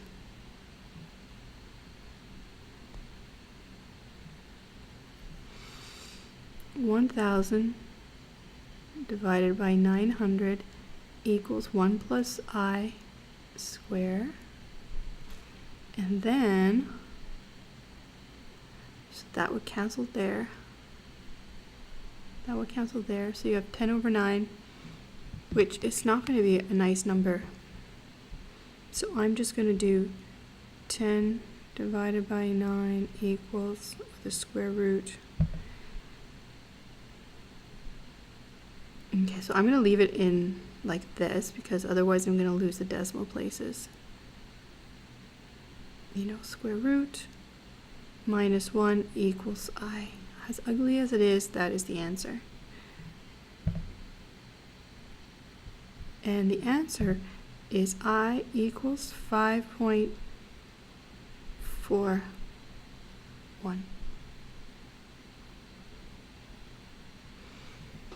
All right?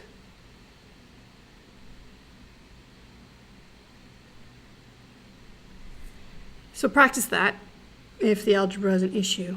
But you only have to do that if I ask you. If I say, show your work, you got to do that.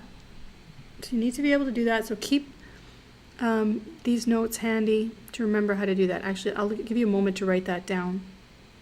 I said you can take a screenshot and write it down. So you'll get the hang for how you're going to do this if you're going to just write out some notes, watch the video later and fill in your notes. But as I said, I'm going to send you these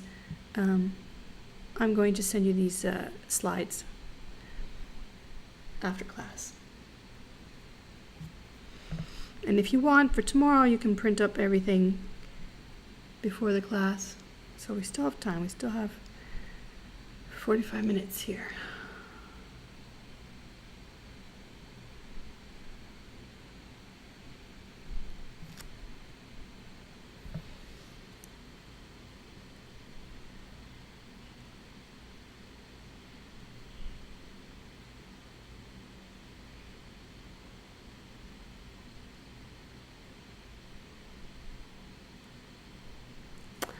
Just giving you a moment to write that stuff down. Any questions? So there are 4 variables for this formula. We solve for FV first, then PV, I now, and the last one is T, duration. So here's the last problem. What if a variable other than FV or PV is desired? How long does it take an investment of 1,000 to become 10,000 if the rate of return is 8%? So here's a formula with the values inside. Here's a timeline. Remembering that you're going with the cash outflow to obtain a cash inflow. We can enter this into a calculator from left to right.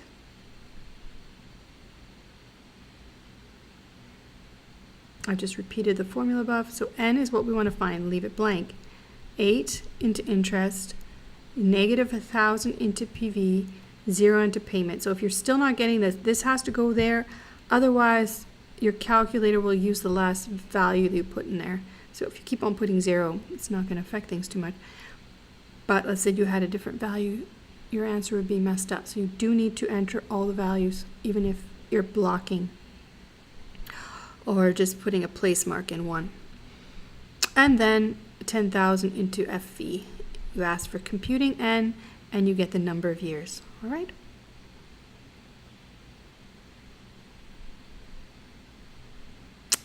Can you see that? Now, as far as decimal places go in this class, I will give you instructions. Okay, so assignments will say round to so many decimal places. And in terms of intermediate calculations, if you have many steps in a problem, you should never round. You should always keep all of the decimal places. That's why you need to use your storage keys, all right, that I introduced you to and you need to practice with. Okay, because then you saw this analytically. So now what I'm asking you to do is not use the financial calculator. So just to wrap up, this is your answer with this formula. Oh, well, not that one, but the one with the 2 in it. On the other side. So this answer with the formula, with the values inside and the timeline would be sufficient to get your answer unless I ask you to solve analytically. Now to solve analytically,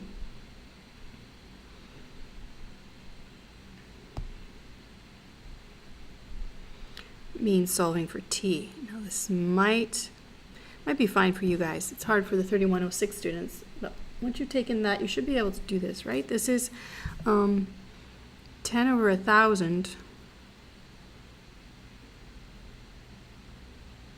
10,000 over 1,000 equals 1.08 T. So I want to solve for T. So the opposite, the inverse action of exponents is logarithms, unfortunately. So you have to remember how to do that. So this is just 10. So what I'm going to do is take the logarithm of both sides. I don't know why I'm having trouble. The natural log of both sides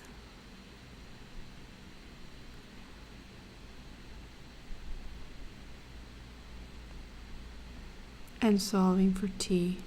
And you should get the same answer. Now, if you don't know how to enter that, please let me know and I will explain it, but I'm not going to do that right now. So log is on your calculator on the left column, first column, above the storage key. So you hit ln, 10 ln, divided by, I think you have to use a bracket, 1.08 ln. So make sure you can get that. 10 ln divided by bracket 1.08 ln, close bracket. Yeah. Okay, so again, this is a review. You guys should know how to do most of this that I'm doing. It's just I'm trying to put us all on a level playing field.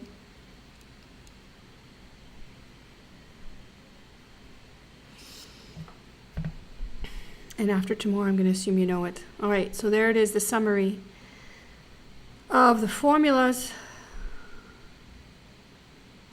It's one formula, and I can interpret it various ways,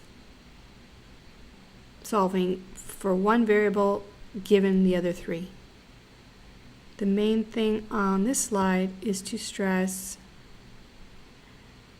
that you can apply the formula provided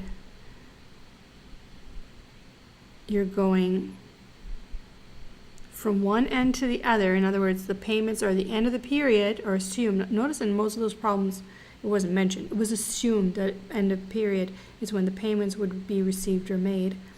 Or not the payments, but the, accumulation would occur. Because that's just a lump sum accumulation we're dealing with.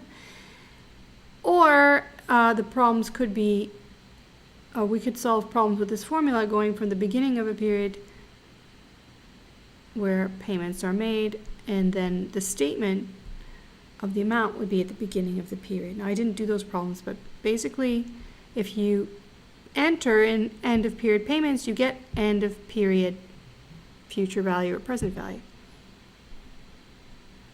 If you're entering beginning of payment,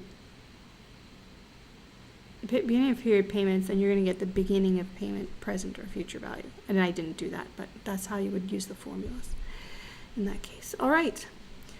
So net present value. We got to learn how to enter this into the calculator. And here is an example. Okay, I'll let you copy. You want this. You can take a screenshot as well. But anyway, I know you want to probably write it out by hand. And Sarah wants me to zoom out. You want that? Okay, I'll give you guys a moment. I'm going to put some cream on my hands.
Okay, I'm back. Is that all right? Yeah, just slow me down. And there is a delay, so I might not get your request right away. Okay, so let's move on.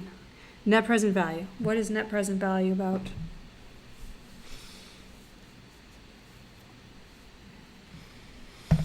Okay, so you believe that if you buy a hotel for $3 million today, you can sell it in 5 years for $4 million.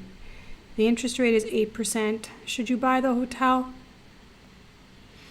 This is perceived as a $3 million outflow today will give me $4 million in the future. Is it worth it? Is it worth it if, rather than putting our money in the hotel, we invested at 8%? So the 8% represents an opportunity cost of investments. It's the only interest rate we're going to consider. It's the only one that's safe, I guess, or the one that only applies to this kind of investment. Right? That's how we abstract and say there's only one, even though in reality there's many. So we imagine there's 8% prevailing in each period, that it stayed the same. Lots of assumptions here. It's very high. And that it actually remained 8% throughout the whole time. And given that that prevails, is it worth? Is the hotel worth it? So there's a couple ways we can do this, but as the title suggests, I want to use the net present value approach. Okay, so be very careful about the instructions I give you. There's a variety of ways to solve problems, but I want to see the net present value in action. So that means I want to know the value of $4 million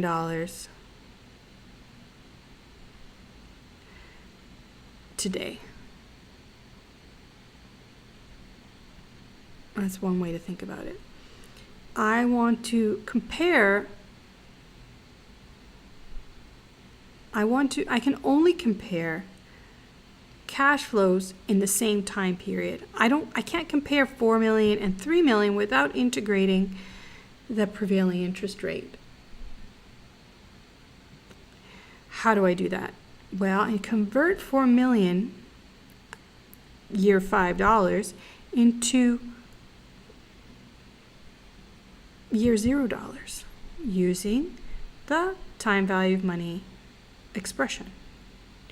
So what I'm saying is I want to take, let's see if I wrote it here.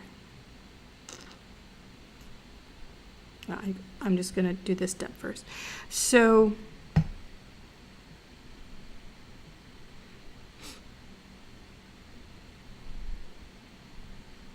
first I'm going to, you have the timeline. I expect that on a test. And now I want to use a formula. So I need to put the numbers into the formula. And then I'm going to show you how to enter this into the calculator. So everyone gets the same answer and the right answer. So what we're going to do first is the logic is this is an outflow. So this is a negative.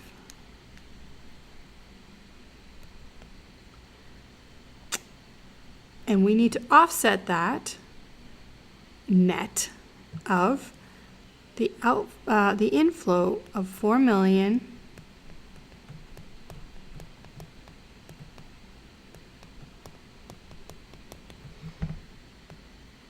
right? The discounted $4 million. And we learned how to do this at 8% for 5 periods. Okay, so now we're not going to look at this amount. It's over here. We moved it. And we took the value of 4 million today. And we take the net of those two. So this is initial investment. We'll call this the initial investment.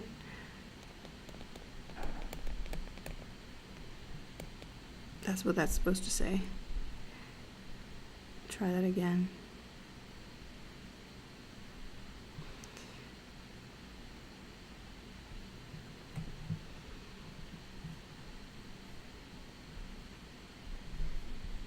So this is the initial investment.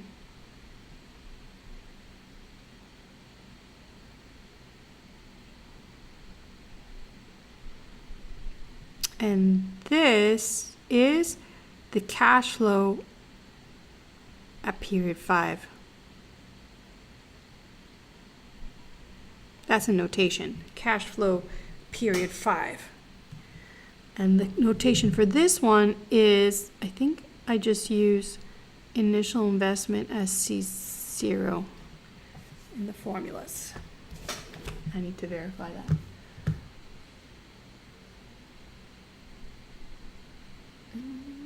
Excuse me a second.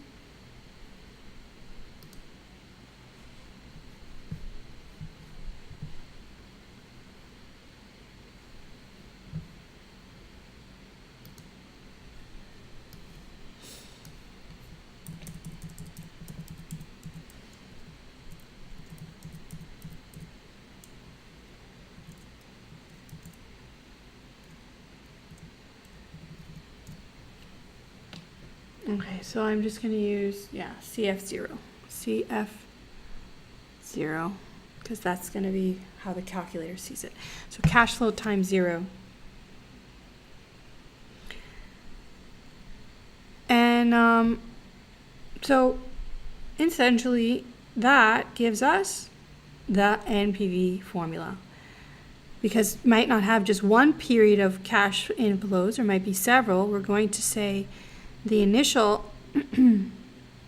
cash flow is offset by the present value of future cash flows, because we can only compare amounts at the same time period due to the fact that there is a time value of money consideration of values at different time periods.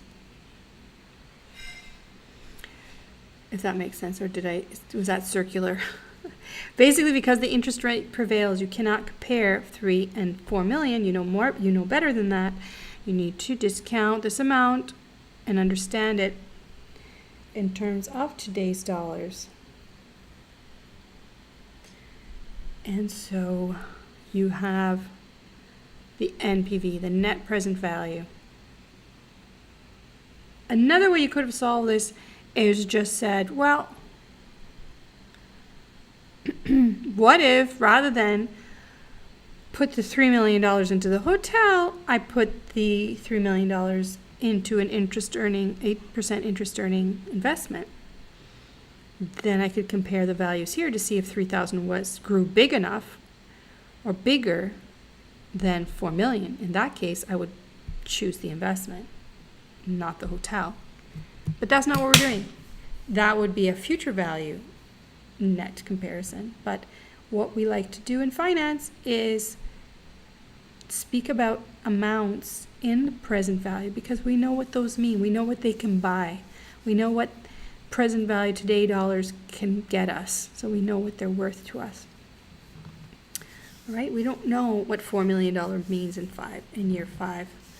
That's why we just did what we did. All right, so entering this into our calculator, I haven't even got an answer yet, did I? No. So I want to use a financial calculator to enter this. That's what we're going to talk about, and from there we'll get we'll get the answer. For now, you need this for your test, you need this for the test, and you need the final answer. You do not need to tell me what buttons you push in the calculator. In this case, it would be too long. The calculator works with an operating formula that accounts for every year that transpires. So you have to tell it every year that transpires. There are 2 ways to do that. You can tell it in year 1. It's there's no amount that's coming. So in other words, I'm going to spend $3 million today. I'm going to get $4 million at the end of year 5, but maybe you could have rented the apartment. The hotel, right? As apartment units or hotel room units, or you could have operated the hotel. You could have revenues in each of the years. So that would be there. But in this case, in the story I gave you, is very simple. You didn't do anything with the apartment. The hotel. So how do we enter that? We are going to first press in the second row the CF key. You begin, press CF, and what you see is CF 0 equals. So you're going to be here. So you press CF and you get this. Any questions? Now you tell the calculator 3 million and you enter the value into the worksheet. So now this is working with the worksheet of the calculator. So you're going to enter, press enter, and then the arrow down. Then you're going to have 4 zeros. So you're going to repeat 0, enter, down, and it's going to ask you for frequency, like how many. Now you could just put 4 in there and be done with it. But if you didn't, you'd have to do it this way. So you will enter 1. Anyway, I'll do it at the same time so I can tell how long it's going to take you. So I'm just going to start with CF 0, enter, down. Now it asks me C01 and you press, it's already 0, so you say enter, down, and then it says F0. F0 stands for frequency.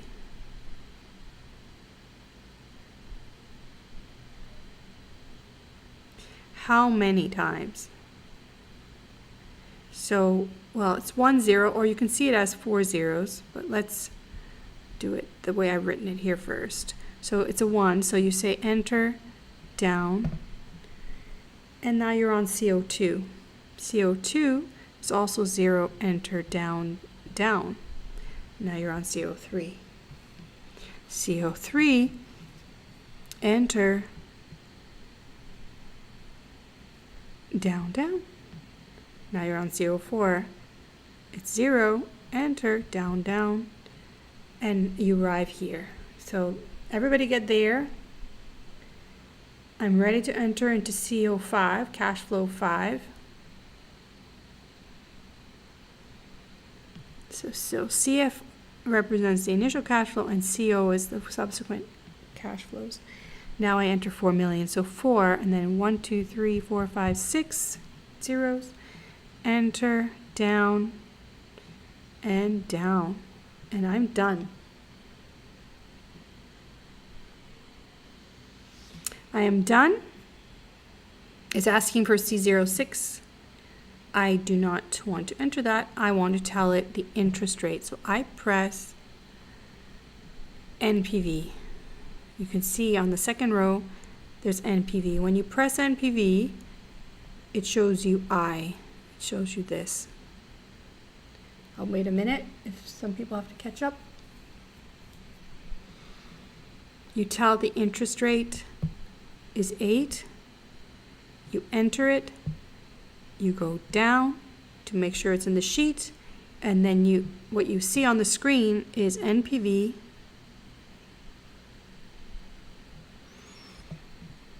And you ask to compute.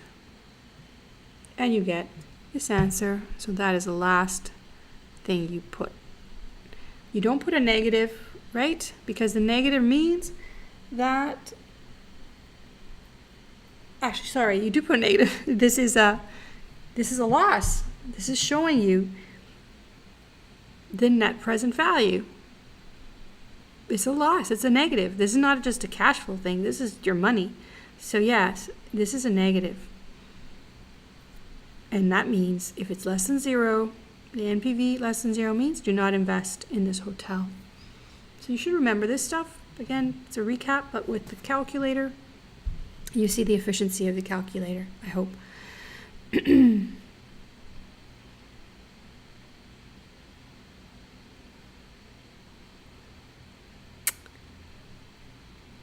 All right. Questions? The other way, like I said, to do that was because there were so many zeros, well, you could have just put 4, enter, down, and it would have jumped you all the way to here. But that's up to you. Any questions? I'm going to move on. So what did I say I wanted? So I said for this problem, you have to give me the Npv formula, the timeline, and the answer. All the rest is for you to do. And I don't think you want to write all this up again. So practice it and keep the notes handy so that you can remember how to do this, or you can use it as a guide. I hope you don't depend completely on these guides, that you get the hang of it as a finance student. All right, so net present value. Now what? What if the case is that you actually rent out the hotel and you get paid rental income? So in years 3 and 4, you're going to earn $200,000. Is that enough to offset the value not being enough, the $4 million not being enough from the perspective of $3 million today? Let's check. Same thing. So if you didn't delete, if you didn't clear the memory or clear the worksheet, you have all the numbers in there. So you can scroll through them and enter new values for CO3 and CO4. So try that, where you put 200,000, enter down, down.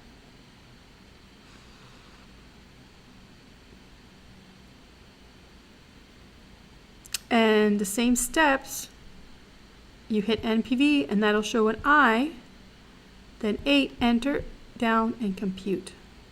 And now the investment is worth it. So you compute the NPV and you give your concluding statement. Invest. In this one, the frequency would stay in 1, or you could put 2. Right? You could put 2 here. And then just do it once. Don't do it twice. You would scratch one of those out.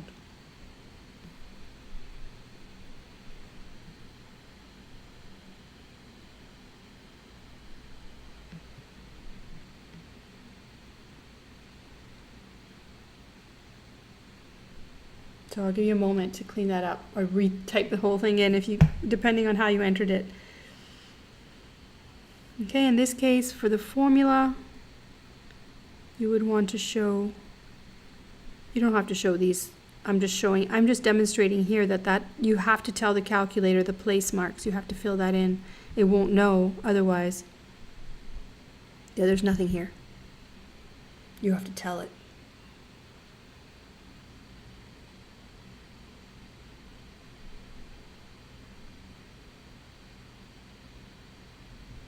You can subscribe to my channel if that gets you the notifications, and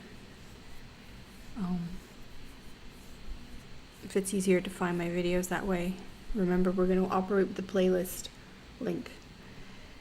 Okay, any questions, let me know. The important thing is now it's worth it to invest.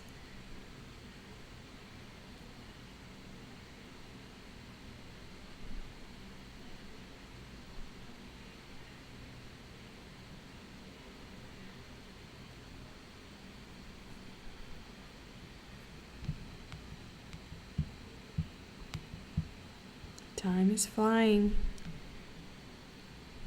I haven't even done half the sheets, but that's okay. All right, any questions? I'm going to move to mixed cash flows.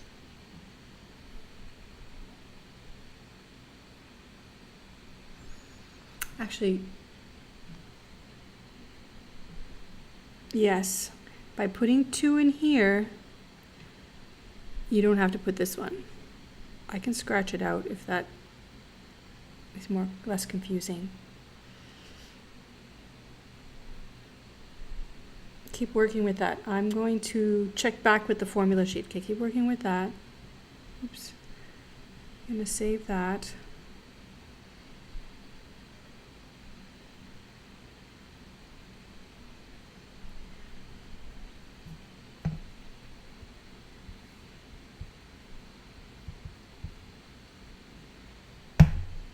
And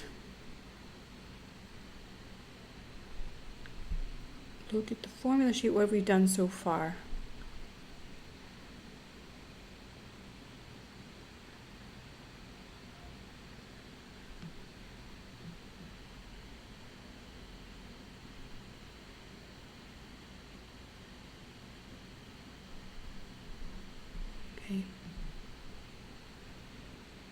So far,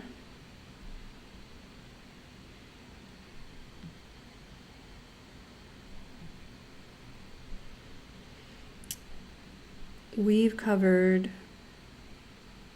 this formula, this variation of it, and we've solved for all the 4 variables. We've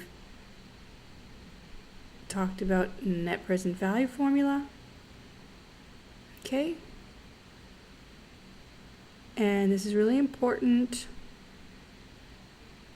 for mixed cash flows as well, which is what I'm going to discuss next. So notice the formula, the general formula. See, I use CFOs in all of this, even though the calculator differentiates. Okay, so net present value at time now is equal to CFO, initial cash flow, plus so offset by the present value of future cash flow. So this one will usually be negative, right? That's an investment. So this will be a negative cash flow. And this is what it'll look like. So it's basically what you have here is just the time value of money formula from above repeated for all the different years. And notice I have a different number because these cash flows are different. They don't have to be the same number. All right? Well, we had 4 million and then 200,000 and 200,000 in the last problem. All right, so that's really important to understand. So let's go back. Now that you've all,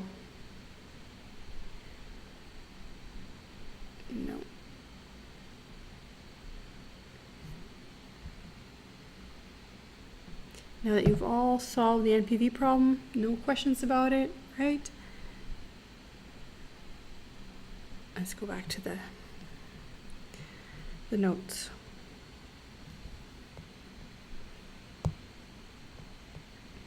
Here we were.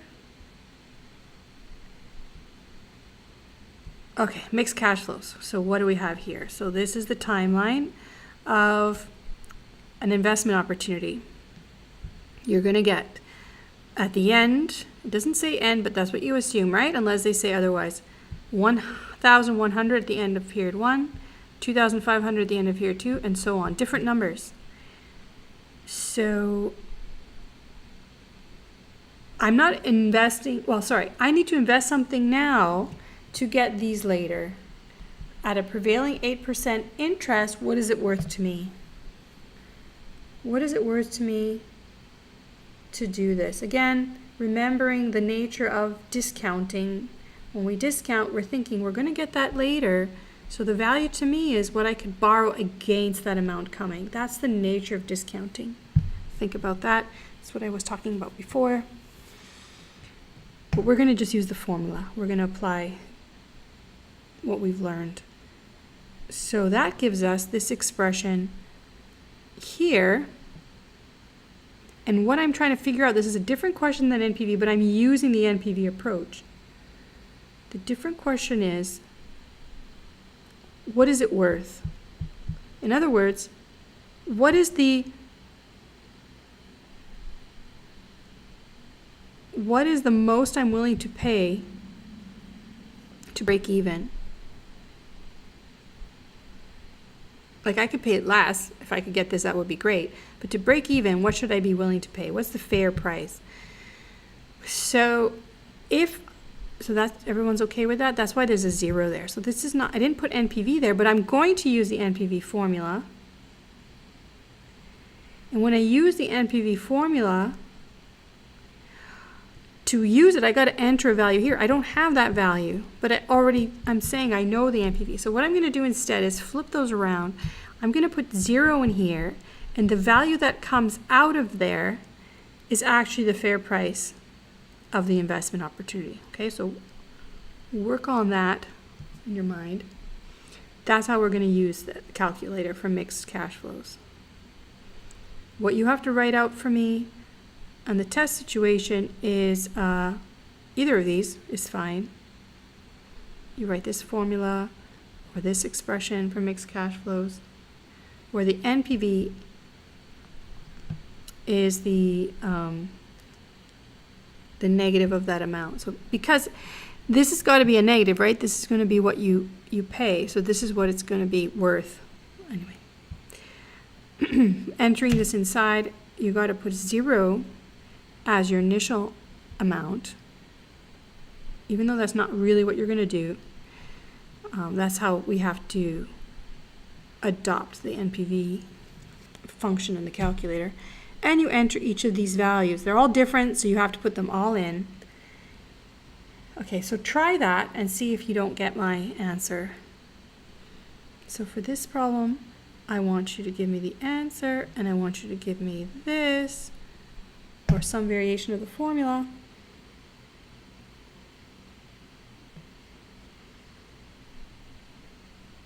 You don't have to show me the steps. That's for you. So make sure you can get this. I'll give you some time.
No questions?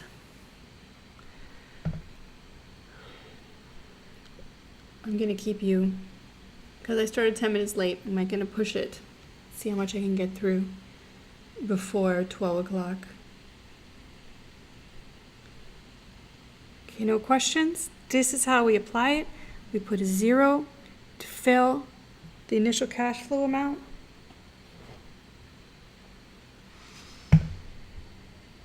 And then what we get out of there is the fair price. So our calculator tells us 9,518, that's what it's worth, so that's what we're willing to pay. So our initial cash flow should be a negative, right, because it's an investment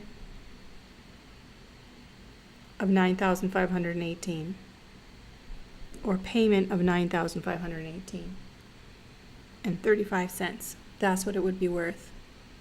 Sure, if someone offered it at a lower price, we buy it cheaper, but that's the most we'd be willing to pay.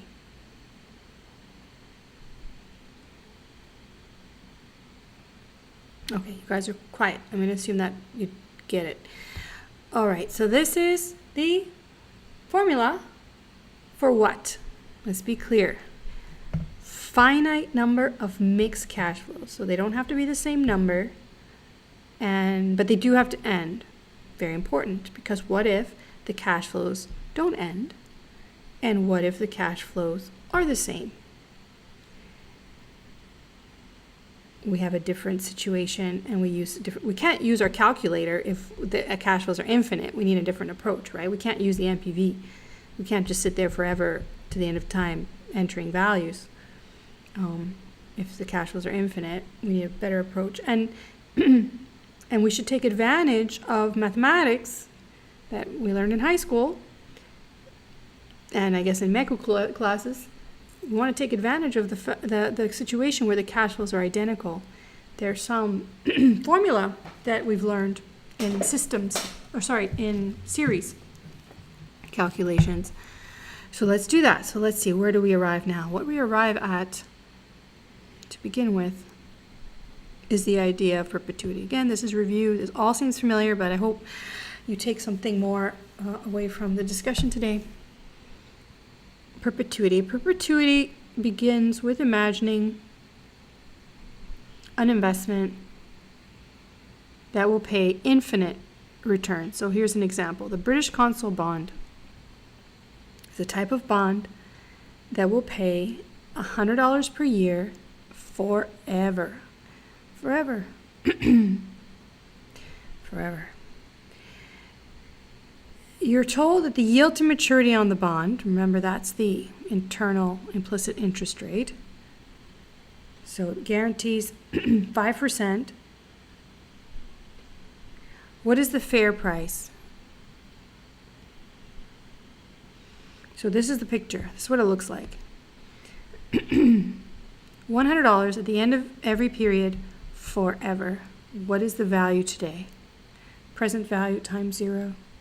So you should, if you're thinking, if you're reflecting on this, you should be curious at how $100 forever doesn't explode, why doesn't it become infinity? Why doesn't it become an infinite amount? Why is it a finite amount? $100 forever, shouldn't that be, huge? Infinite? Well, no, because what happens? Let's see. First of all, I'm going to illustrate, and then I'm going to show you how I calculate the actual value.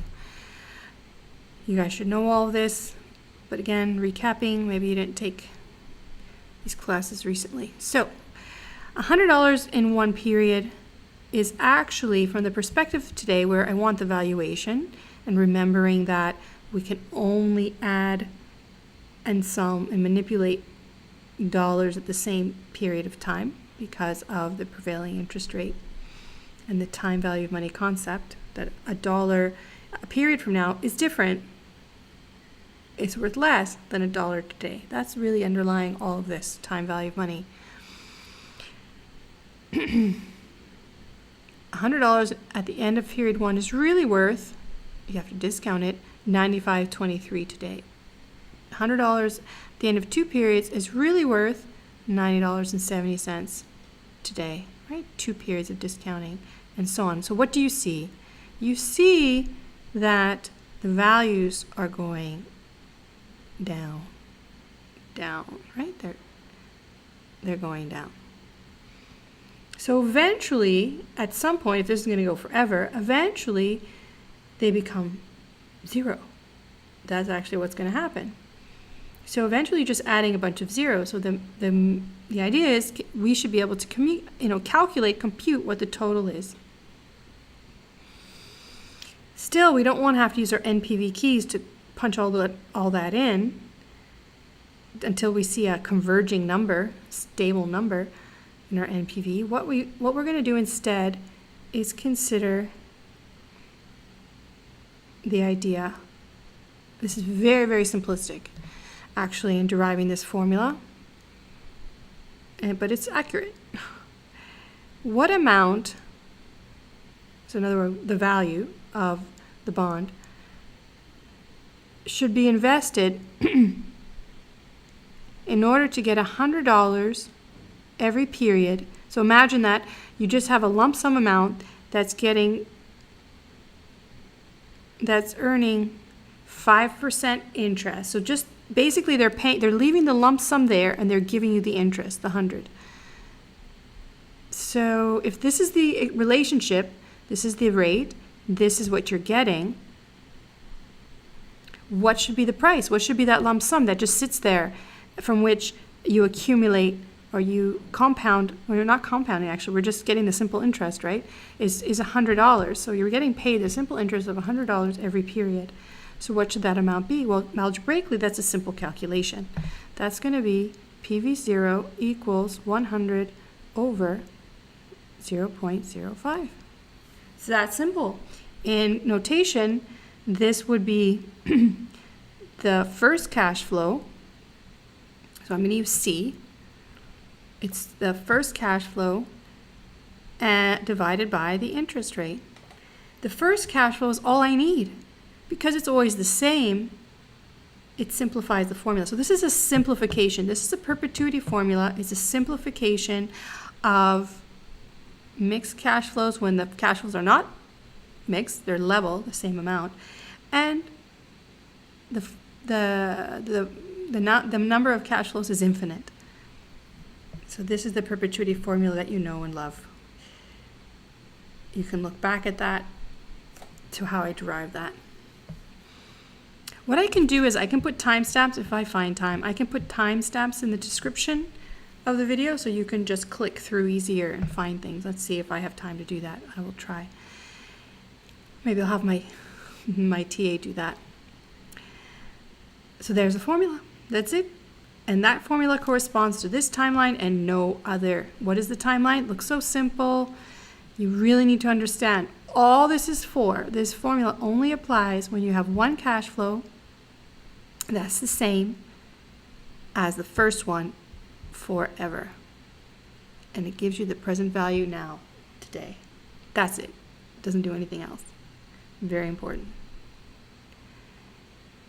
Here's an example.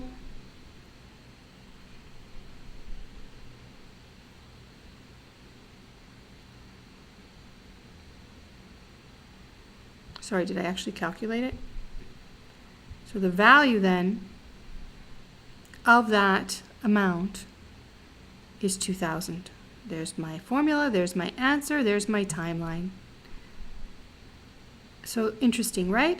To get $1,000, sorry, to receive $100 forever at 5% return, it's worth $2,000 to you, not $1 million. Just 2,000 because of the time value of money, because the erosion of future earnings, the actual sums in time today dollars are just 2,000. All right, or just is 2,000. All right, so here's another problem. Infinite level cash flows. ABC Incorporated just announced that it plans to grow steadily and will pay stockholders $100 per year per share starting next year, and then 2% more each year indefinitely. Oh, so this is different because now they're not level in that they're not the same amount. The amounts are changing, but because they're related, I can introduce a new formula. They're related by the number, by the fact that it's 2%, and then another 2%, and 2%. So this is very practical. Still, these are strong assumptions, okay?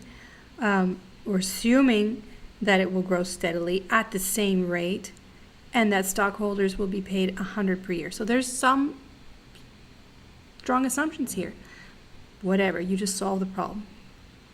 If we have to figure out the elements of the problem, that's another thing.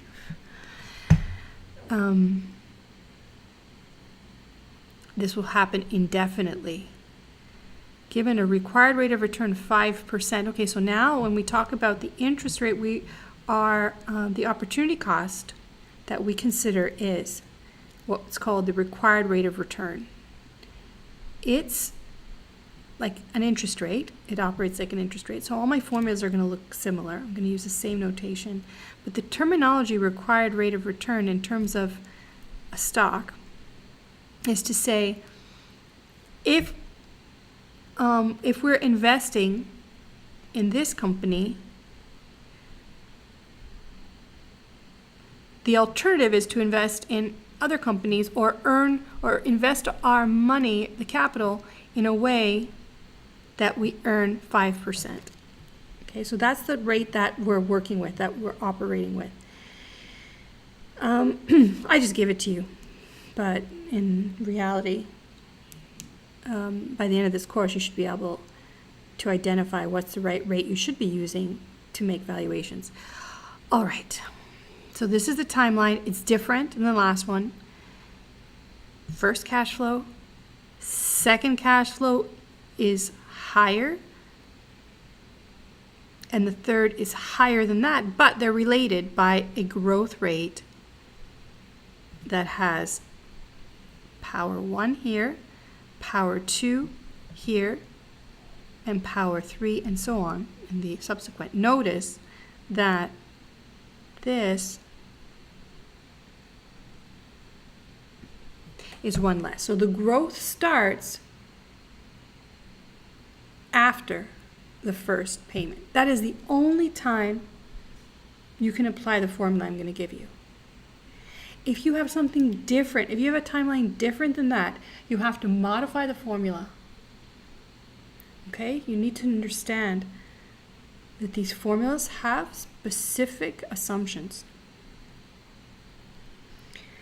Looking at this a little more closely, I'm going to hold you for a few more minutes because I want to illustrate this.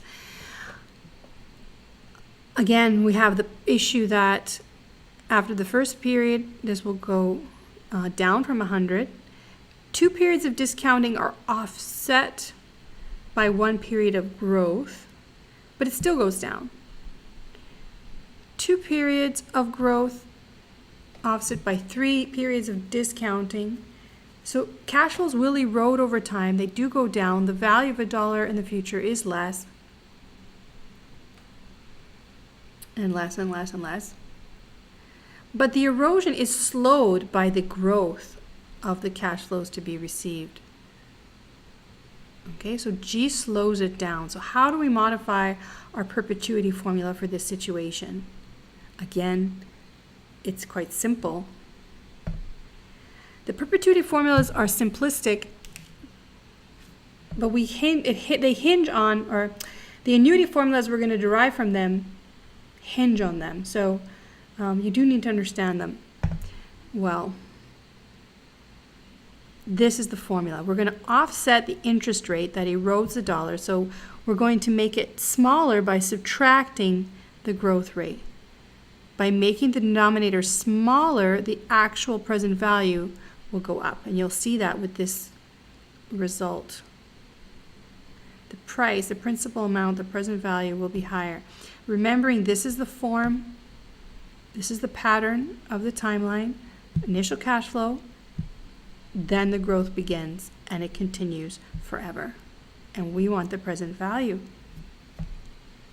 So like I said, take a screenshot. I'm going to send you these right away, so don't feel like you're not going to see these again. Here's the exercise, and now you see, I'm just going to jump through. We had $2,000 was the value of receiving 100 forever at 5%. But now that we're going to grow the 100 at a steady rate of 2%, that's going to give 102 in the first year and so on, 104 and some in the next.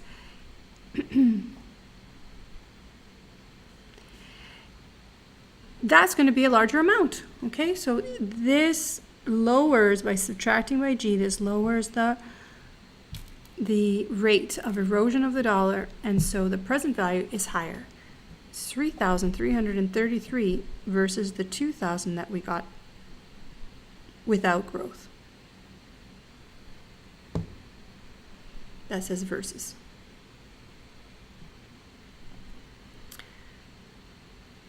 Okay, just a point before I let you go.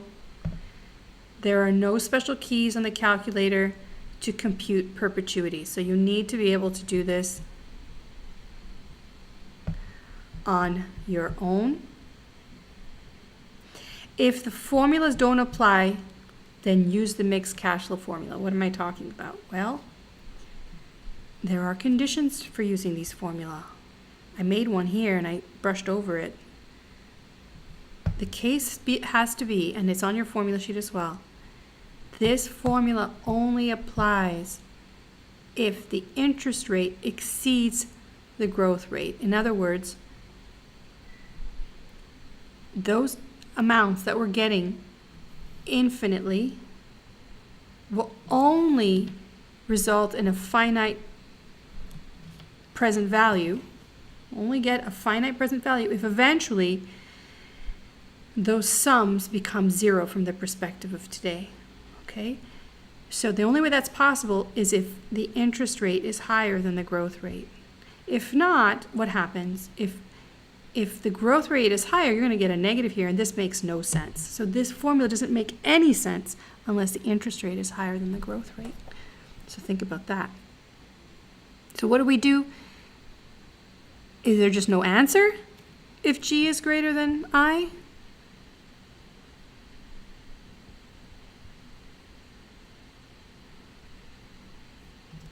If G is greater than I, the answer is infinite, okay? Which doesn't exist. It wouldn't exist. There wouldn't be a security, or there wouldn't be an investment, there wouldn't be a business worth an infinite amount. So it just does not exist. That would be your answer to that. So if G is greater than I, the answer would be infinite, but that is impossible. Okay? So that's that. I think I should let you go, only to be fair. It's noon. I'm going to send you all these things. We're going to start then.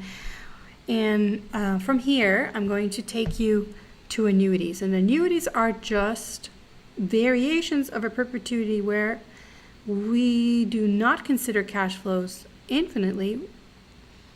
But if they have the properties of being level or growing at a level rate, then we can make simplifications, and those simplifications are called annuities.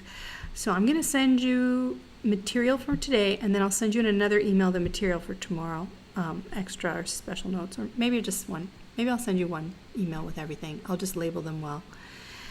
And hopefully today went all right, and you worked on your computer just fine. Prepare for tomorrow. Print up what you think you should print up. Ask me, text me if you have questions.